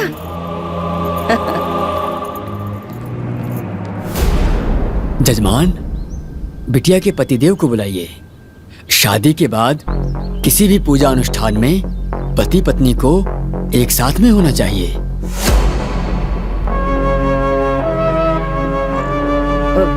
ये कहाँ लिखल बा पंडित जी? ये सब खाली दिखावा। पूजा करें। ये क्या बात कर रही माता जी? विवाह में जो 7 वचन दिया जाता है उसमें से एक वचन ये भी होता है। ओह माय गॉड! का पंडित जी, हम तो कितना बार अपना हस्बैंड के बिना ही पूजा किए हैं।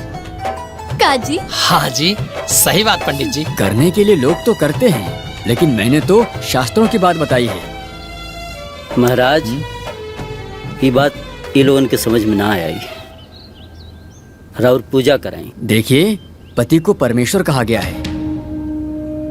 जब जीवन में पति का इतना ऊंचा स्थान है तो पूजा अनुष्ठान में पति का स्थान क्यों नहीं हो सकता? आजकल आधुनिकता और क्षणिक स्वार्थ के लिए इन रिश्तों का महत्व ही खत्म हो गया है। अगर पति का महत्व नहीं है तो सावित्री यमराज से क्यों लड़ गई? अगर पति का महत्व नहीं है तो सीता जी राम जी के साथ वन में क्यों चली गई? अरे महाराज, हमरे हुआ के यहाँ पूजा करे के बोले बानी की प्रवचन देवे खातिर पूजा कराई कि हम दूसरे पंडित बुलाई? देखिए, होने के लिए तो सब होता है, लेकिन एक ब्राह्मण होने के नाते उचित परामर्श देना मेरा फर्ज था। चलिए, आप लोगों की यही इच्छा है तो शुरू करते हैं जी। ओम त्र्यंबकम यजामहे सुगंधिम पुष्टिवर्धनम।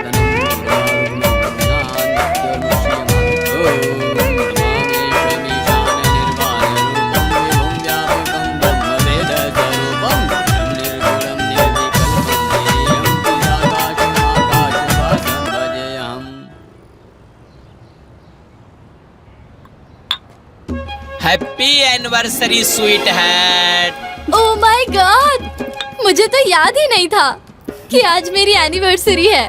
बधाई हो बिटिया। Thank you. क्या माँ, तुम भी याद नहीं दिलाई? का याद दिलाई बिटिया, हमार तो खुद दिमाग हैंग करता। थैंक यू सो मच छोटन जी, आज आपने मेरा इतना इम्पोर्टेंट दिन याद दिलवाया। Most welcome sweet heart. इसीलिए हस्बैंड होता है।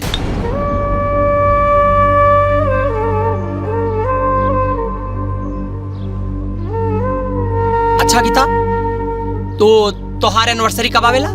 बताना ताकि हम समय पे याद दिला सके। ओह माय गॉड, आप कैसी बात कर रहे हैं छोटन जी? गीता कैसे एनिवर्सरी मनाएगी? इसका तो इसके पति के साथ लफड़ा चल रहा है ना। तो इसका मतलब साढ़ू भाई होली में नहीं क्या पहना?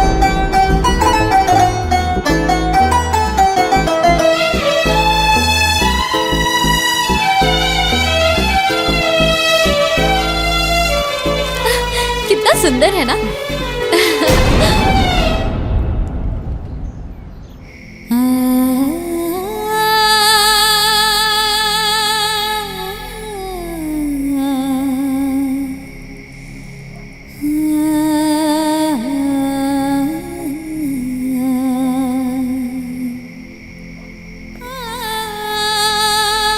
गीता, गीता,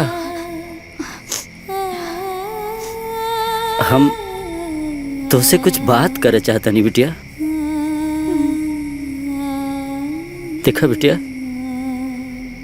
तू एक मूर्ख औरत के फेर में पड़ के अपन जीवन खराब मत करा।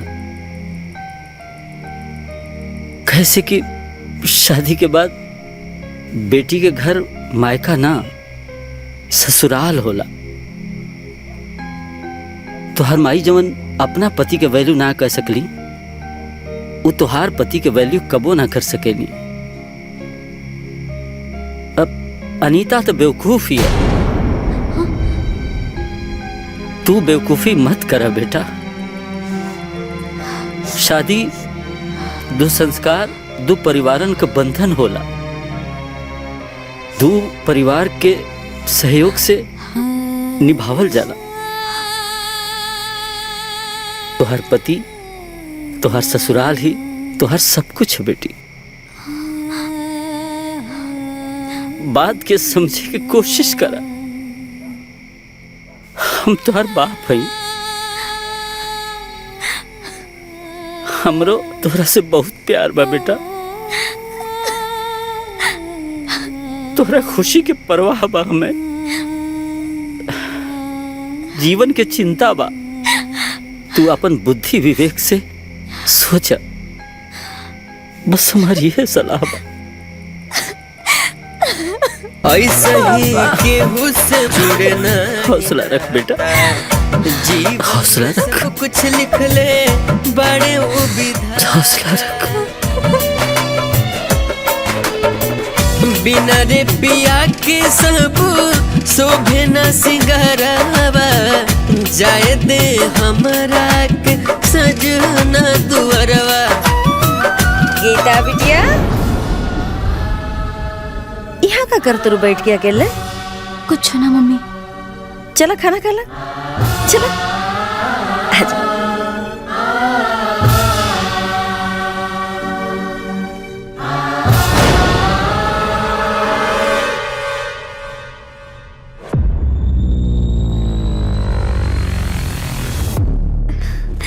मम्मी। हाँ बिटिया। मम्मी, हमारे ससुराल से होली आइल बा।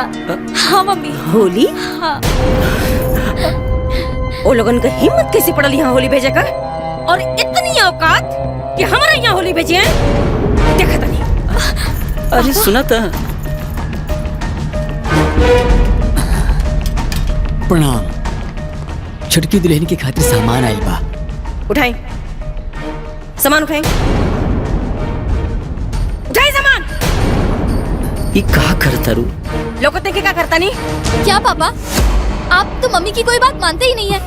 मम्मी बोली ना, उठाइए उठाइए, ले जाइए यहाँ से। बड़ी श्रद्धा से अपन पतों के खातिर वो सभी सामान भेजले बानी। रवा ऐसे कहा करता नहीं? अरे आग लगाओ इसने भिख मंगन के सरधा में। का लगा था? कि कपड़ा अबीर गुलाल हम अपने बिटियन के नहीं खींच सकत। जाके कह दा उन्हन से कि बबीता देवी ऐसे ने सामान के लात मारेनी।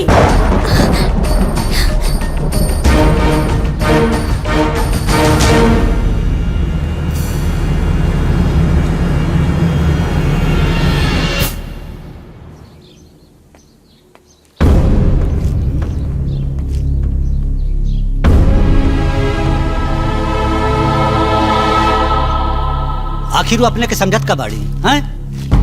न उनके लगे हमन का इज्जत, न हमन के श्रद्धा का इज्जत, न हमरे लड़का का वैल्यू। रागनी, हाँ बाबूजी। राजू के फोन लगाओ। अब बात कपार से ऊपर चढ़ गई है। हमनी के जितने इंसानियत दिखावता नहीं जा उतने कपार पर चढ़ जाती है। लगाओ फोन। अरे रुको, देखी बात के जितना खींचब बात बढ़ेला घटेला ना। अरे माई केहू कितना बर्दाश्त करी, वो लोग हर बात पे नीचे दिखावता रे, ऐसा थोड़ी ना होला। चुप, ज्यादा आवेश में ना विवेक खत्म हो जाला। लेकिन हमन के इतना गिरल थोड़े बाड़ी सन कि हमन के साथ ऐसा बर्ताव। हे जी शांत हो जाई, अशांति से काम ली। साल भर पे होली आइल बा, पहले शांति से होली मना लेल जाओ, ओकरा बाद देखल जाई का करे के बा। चले।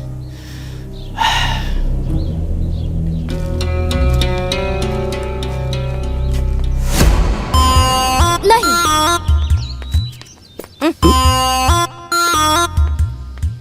ओ माय गॉड, देखो ना मम्मी, बार बार छोटन जी कह रहे हैं कि आज होली है तो मेरे मम्मी पापा से आशीर्वाद ले लो, आशीर्वाद ले लो। कहे वो लोग भगवान हुआ का कि वो लोग का आशीर्वाद चाहिए का दामाद जी? ना ना सासू माँ, मने का हो गई बा हमरा दोनों दामादन के कि हर बात में माई, हर बात में बाप। कौनो जरूरत ना है के फोन करे का। जी ना सासू माँ। ओके। ए चाची, एगो जीजा जी तो यही जवानी, छटको जीजा जी के बुलाई रंग गुलाल खेले के बाद। कौन जीजा जी हो? जीजा जी गीता दी के हस्बैंड। माने उनकरा संगे गुलाल ना खेलबू तो तोहार होली पूरा ना होई। जा यहाँ से। होली खेला। बेटी होली में मायके में रही तो लोग दामाद जी के बारे में पूछबे न करी हैं। केकरा केकरा के डटू। हम तो रवा संगे 5 साल होली ना खेल ली, का हो गई? अरे मम्मी तुमको याद है, मैं भी तो छोटन जी के साथ 3 साल होली नहीं खेली थी, तो क्या हो गया? क्या जी? हाँ जी। ए ना पारी, हमारी बिटिया ओ लोग के साथ होली ना खेल के हमनी के साथ होली खेली का? होली के दिन आए बा, झूमे धरती आकाश, होकर फगुआ बा कैसन, जेकर पिया नाही पास।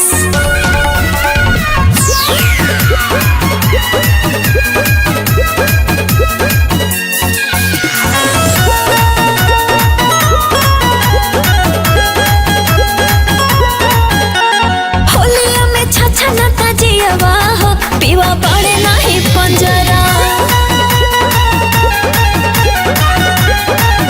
पीवा पड़े नाही पंजरा हो, पड़े नाही पंजरा।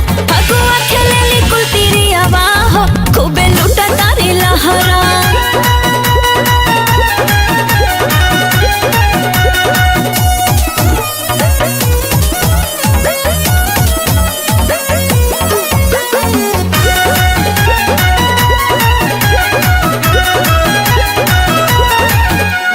फर फर गुलाल उड़े, रंग लाले लाल उड़े, बाहे भागो ना हटाता जिया भरो छाल उड़े। मस्ती के दिन बाटे, मौसम हसीन बाटे, जिकर पिया पास बाड़े, फगुआ हसीन बाटे, सबका जुड़ात बाटे ही हवा हो, पिया बाड़े नाही पंजरा।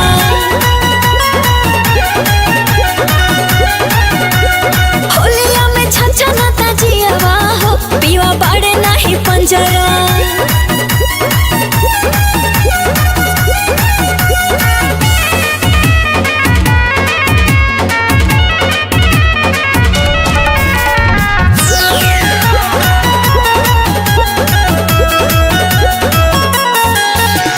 अंग अंग खिले लागल, मजा खूबे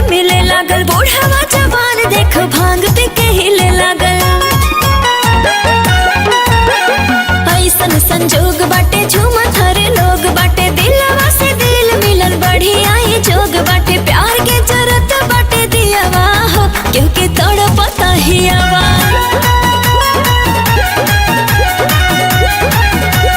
होलिया में छछनता जियावा हो पिवा बड़े नहीं पंजरा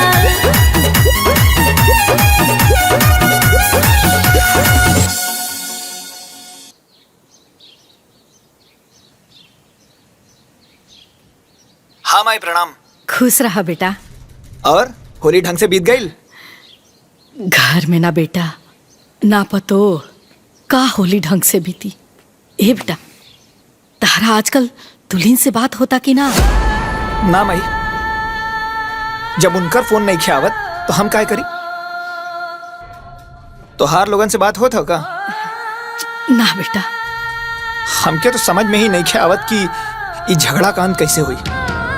हट पगला, ये कोनो झगड़ा थोड़ी है रे। इतना रगड़ा रगड़ते रगड़ाते खत्म हुई।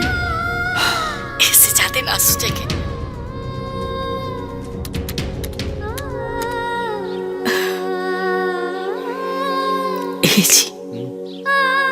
ओकरो से बात नहीं किया होगत, समझ में नहीं किया होत का कल जाओ। हमली का चलल जाओ।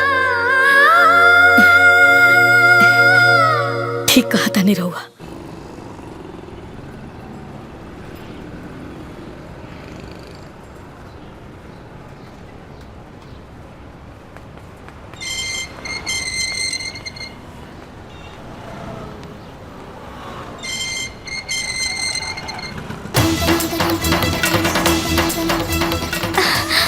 मम्मा जी, बाबूजी,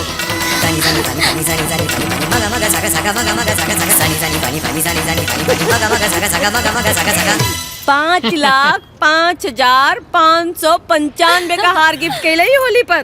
तनी संभाल के रखिया, बड़ी लापरवाह किस्म के हैं। वैसे रुक जा।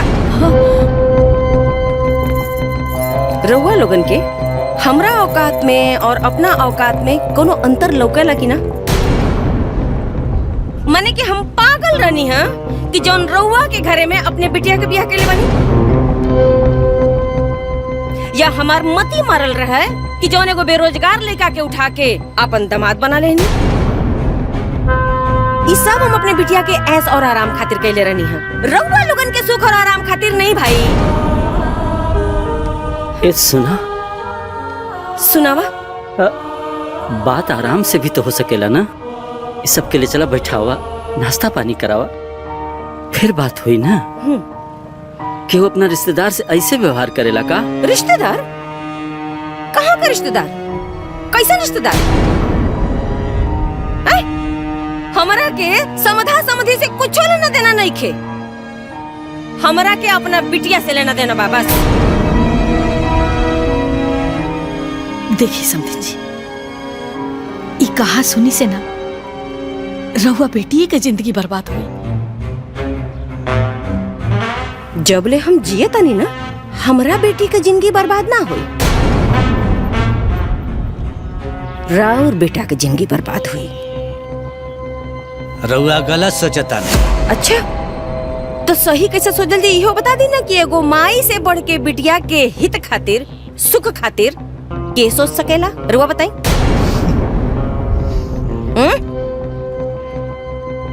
हमरे बिटियन के जीवन हमरे हिसाब से चली, बुझाइल?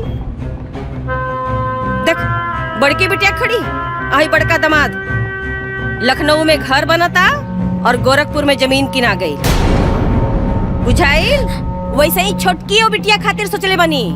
रउआ लोगन जैसन लाचारी का जीवन नहीं खींचिए कि भाई हमरे बिटियन के।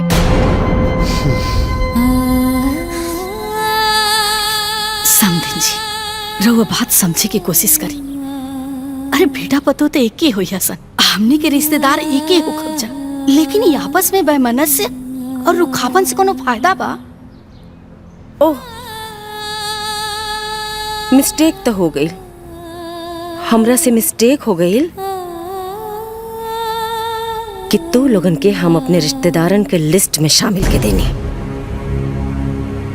मिस्टेक हो गई हमरा से। अपना बेटियन के सुख के खातिर हम कुछ भी कर सकता नहीं। जा लोग यहाँ से।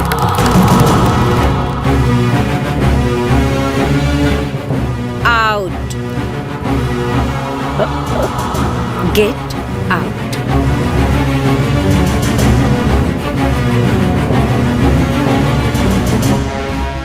Get out, get out, get out. आन बान में बतिया बिगड़े भइल रोही जाला सोचल सगरे। देर बहुत हो जाला जबले हो, देर बहुत हो जाला जबले आवे समझ के बारी। हाय हाय रे दुनियादारी, हाय हाय रे दुनियादारी, हाय हाय रे दुनियादारी, हाय हाय रे दुनियादारी। गीता बिटिया, तोहर का विचार बा अपना ससुराल जाए के बारे में? तो अपना माई से कहत काहे नहीं के? हमार हिम्मत नहीं की होत पापा। मालिक, वकील साहब आइल बानी। जी प्रणाम। आप जी, मुझे बबीता देवी जी ने बुलाया है। काहे? हम जी, बतावता वो- नहीं। जी प्रणाम। निकालिए वकील साहब। जी, आपने जो पेपर मंगवाया है वो मैं ले आया हूँ। ये लीजिए मैम।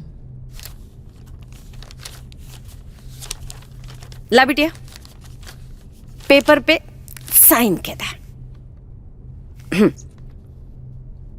ई कहा मम्मी? तलाक के पेपर।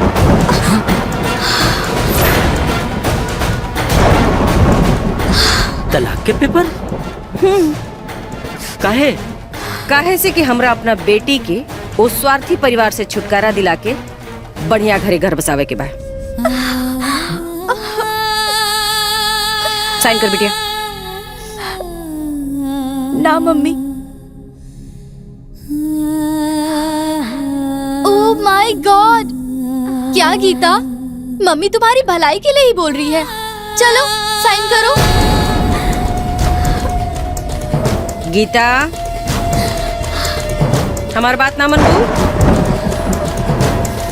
गीता साइन कर। ना मम्मी, ना। कबो कबो औलाद के दुश्मन होले बाप महतारी। हाय हाय रे दुनियादारी, हाय हाय रे दुनियादारी, हाय हाय रे दुनियादारी।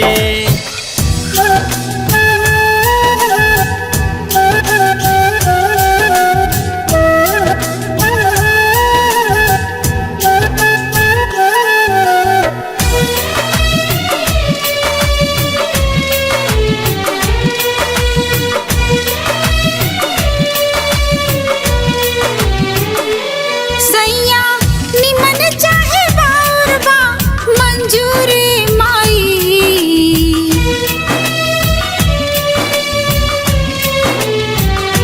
सैया निमन चाहे बाउर बा मंजूर माई। बाकी जाइब हम ससुरवा जरूर माई। बाकी जाइब हम ससुरवा जरूर माई।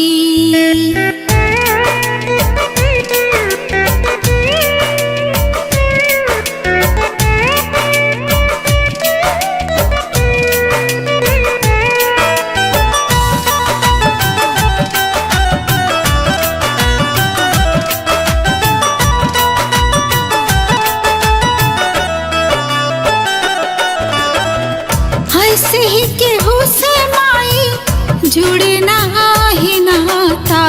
जीवन में सब कुछ लिख ले बाणी हो विधाता। बिना रुपया के सब शोभे ना सिंगरवा। जाए दे हमरा के सजना दुअरवा।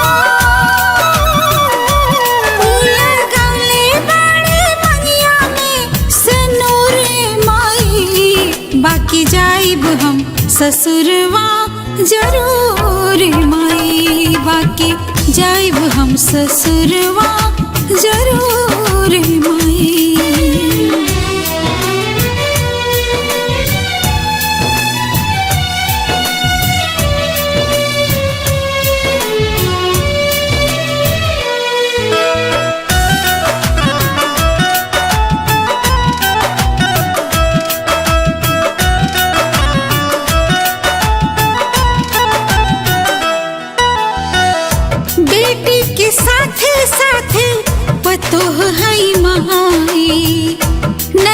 ससुरा हमके सब कुछ चाहिए।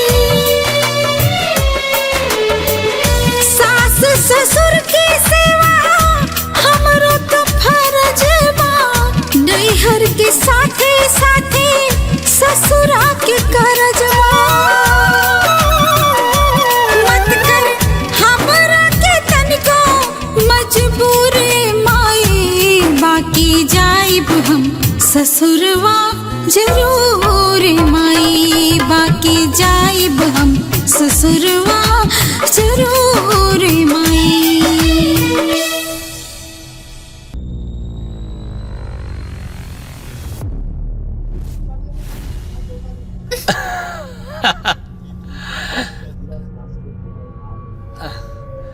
मम्मी ये चैनल चेंज करो ना। ली सासू माँ। अरे साइन कर। ये कहा? साइन कर। तलाक। हम तोरा के तलाक देता नहीं। क्या पापा आपका दिमाग खराब हो गया है क्या? मार दिमाग खराब हो गई बा। साइन कर। तोहर हिम्मत कैसे भइल हमरा से तलाक लेवे का? चुपचाप बैठ और साइन कर। अरे कर साइन। हलवा फैला की साइन के देई? दिमाग खराब है राउर का? पगला गल बनी का? इतना आसान होला तलाक लेवन? अब ई सब पापा साइन करना तो मार के कपार फोड़ दे। ई सब का करतनी जी? कौना बात पे हमसे अब तलाक लेवल चाहतनी लोगा? हमार कौन गलती बाटे? गलती पूछा तारू? हमरे दोनों बेटियन के जिंदगी बर्बाद करके तू पूछा तारू की गलती कहा? हम बेटियन की जिंदगी बर्बाद करनी? अरे हम बर्बाद करनी के उन्होंने जिंदगी आबाद करे के कोशिश करनी। ये हमके बहुत पहले कह देवे के चाहत रहे। हमें घर के मालिक हई और हम जौन चाहब तौने होखी। साइन कर। साइन कर। अरे बाकी ए उम्र में हम कहाँ जाइब जी? हम बताई तक कहाँ जी? साइन कर। साइन कर। साइन कर। साइन कर। साइन कर।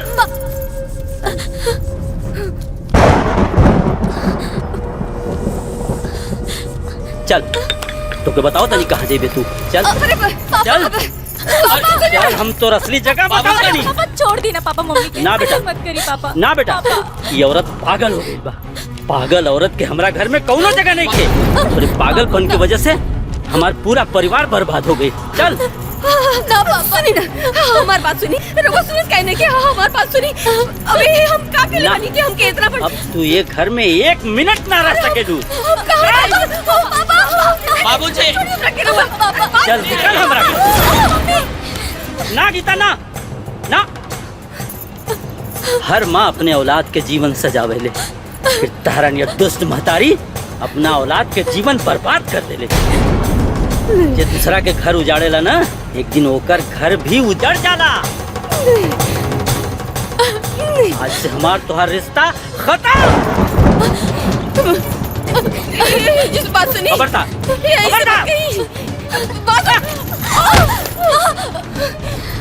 समाधि। आई बाबूजी।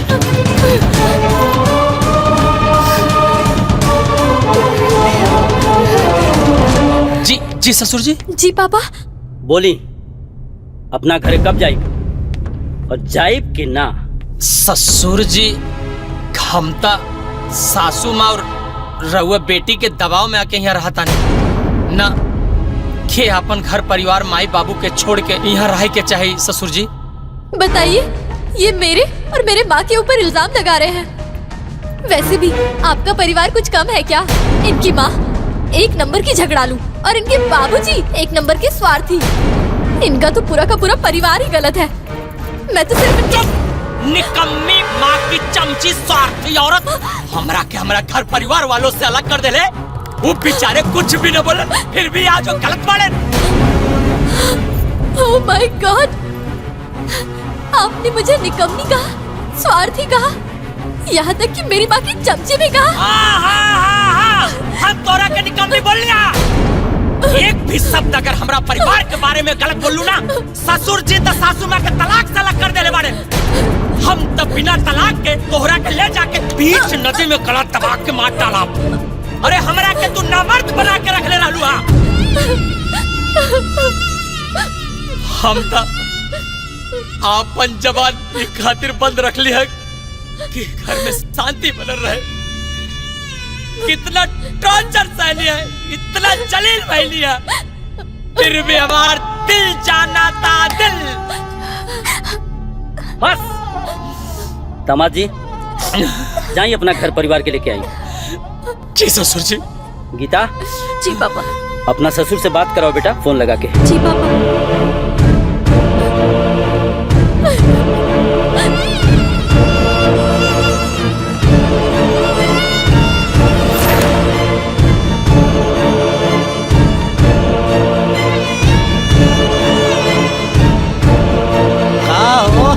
अभी कितना टाइम लगी? अरे बस बन गई जी। अरे जल्दी ले आवा, भूख लगल। अच्छा बाबूजी बाबूजी भैया के ससुराली से फोन आइल बा।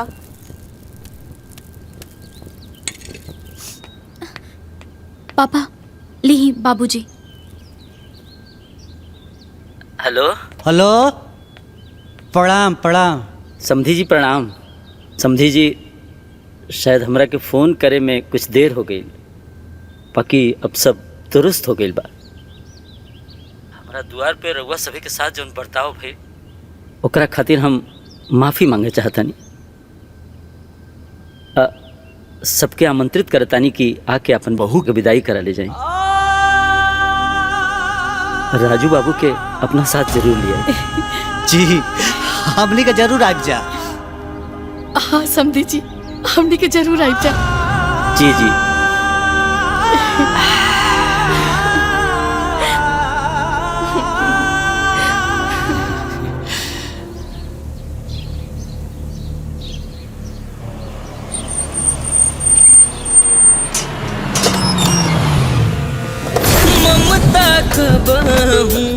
जहर हो जाला एक मारम बाद में बुझाला। ममता कबहू जहर हो जाला एक मारम बाद में बुझाला। ओकर काम बनेला जे हो, ओकर काम बनेला जे खुद से जाला हरी। हाय हाय रे दुनियादारी, हाय हाय रे दुनियादारी, हाय हाय रे दुनियादारी, अरे हाय हाय रे दुनियादारी। हमरा के लागत रहे कि हम जोन कुछ भी करता नहीं यही में हमरे बेटियन का भलाई बची।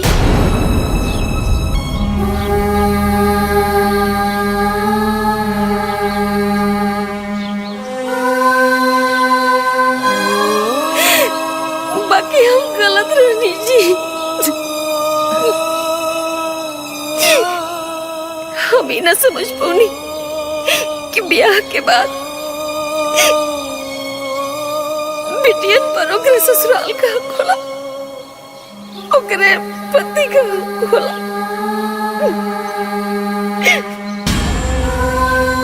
बहुत बड़ी गलती हो गई जी, बहुत बड़ी। ये को माइक आनर ममता समझ के माफ कर दे रहा समय, बस माफ कर दे।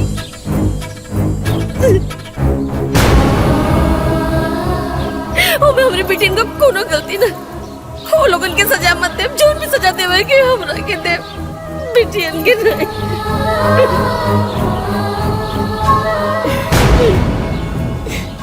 ना समझी जी, अरे तो रुआ हमनी के संबंधी बानी, रुआ हमनी के कोनो दुश्मन नहीं की कि रुआ की सजा देल जाओ। जवन रौरा अपना बेटी खातिर सोचनी वह तो हमनियों के अपना बेटा खातिर सोचनी। जवन कहनी वो अपना बेटी खातिर कहनी तो हमनियों के तो अपना बेटा खातिर कहनी सन। चली सब बराबर हो गई, चलिए अब चलिए।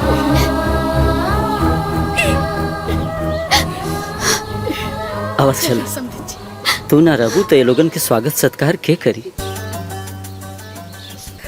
और फिर बिटिया के विदाई भी तो करे के बा ना। आवाज चल। चला सासू माँ। आओ चल।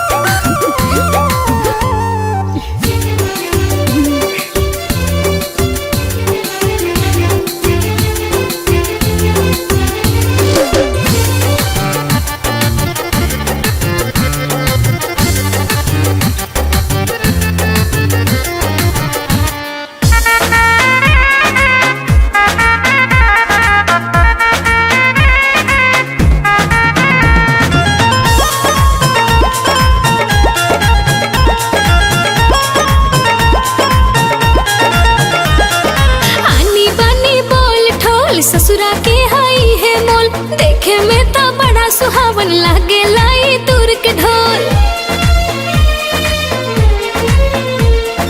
आनी बानी बोल ठोल ससुरा के हाई है मोल, देखे में तो बड़ा सुहावन लागे लाई दूर के ढोल। कबो खट्टा मीठा कबो लागेला झरहार, कबो खट्टा मीठा कबो लागेला झरहार। ससुरार के दुलार जैसे आम के अचार, ससुरार के दुलार जैसे आम के अचार।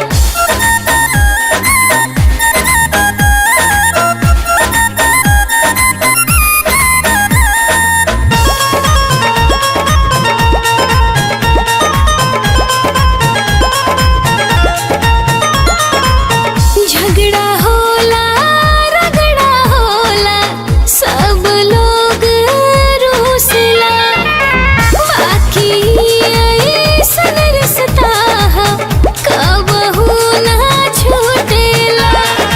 एकर अलगे शासन अलगे चलेला सरकार, एकर अलगे शासन अलगे चलेला सरकार। ससुरार के दुलार जैसे आम के अचार, ससुरार के दुलार जैसे आम के अचार।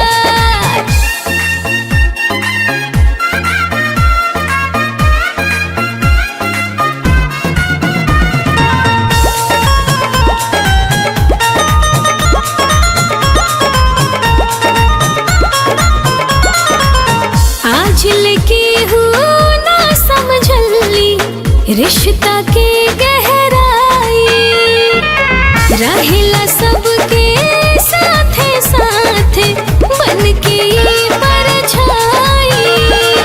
ए रिश्ता में होला हर सवात के भरमार, ए रिश्ता में होला हर सवात के भरमार। ससुरार के दुलार जैसे आम के अचार, ससुरार के दुलार जैसे आम के अचार। ए बहनी लोग, बिटियन के ब्याह के बाद उनके शादीशुदा जीवन में दखल देवल ना अपने जीवन का सबसे बड़का गलती बा। हम तो ये गलती कइये देहनी, रहुआ सभे मत करो, बहुत दुर्गति होला जी। यानी अंत भला ते सब भला। ससुराल के दुलार जैसे आम के अचार।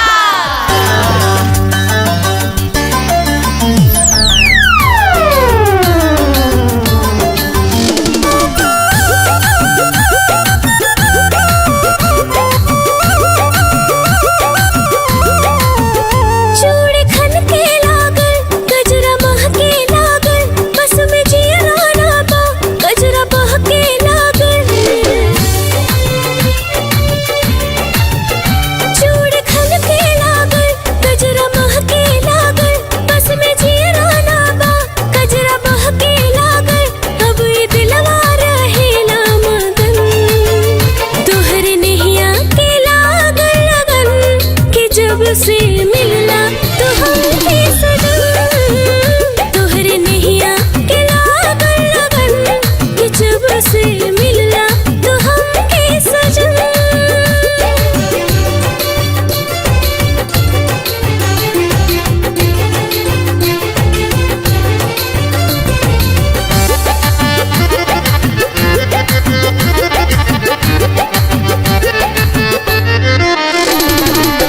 कैसन जादू कैलू गुजरिया, हर घड़ी खोजल तो के नजरिया।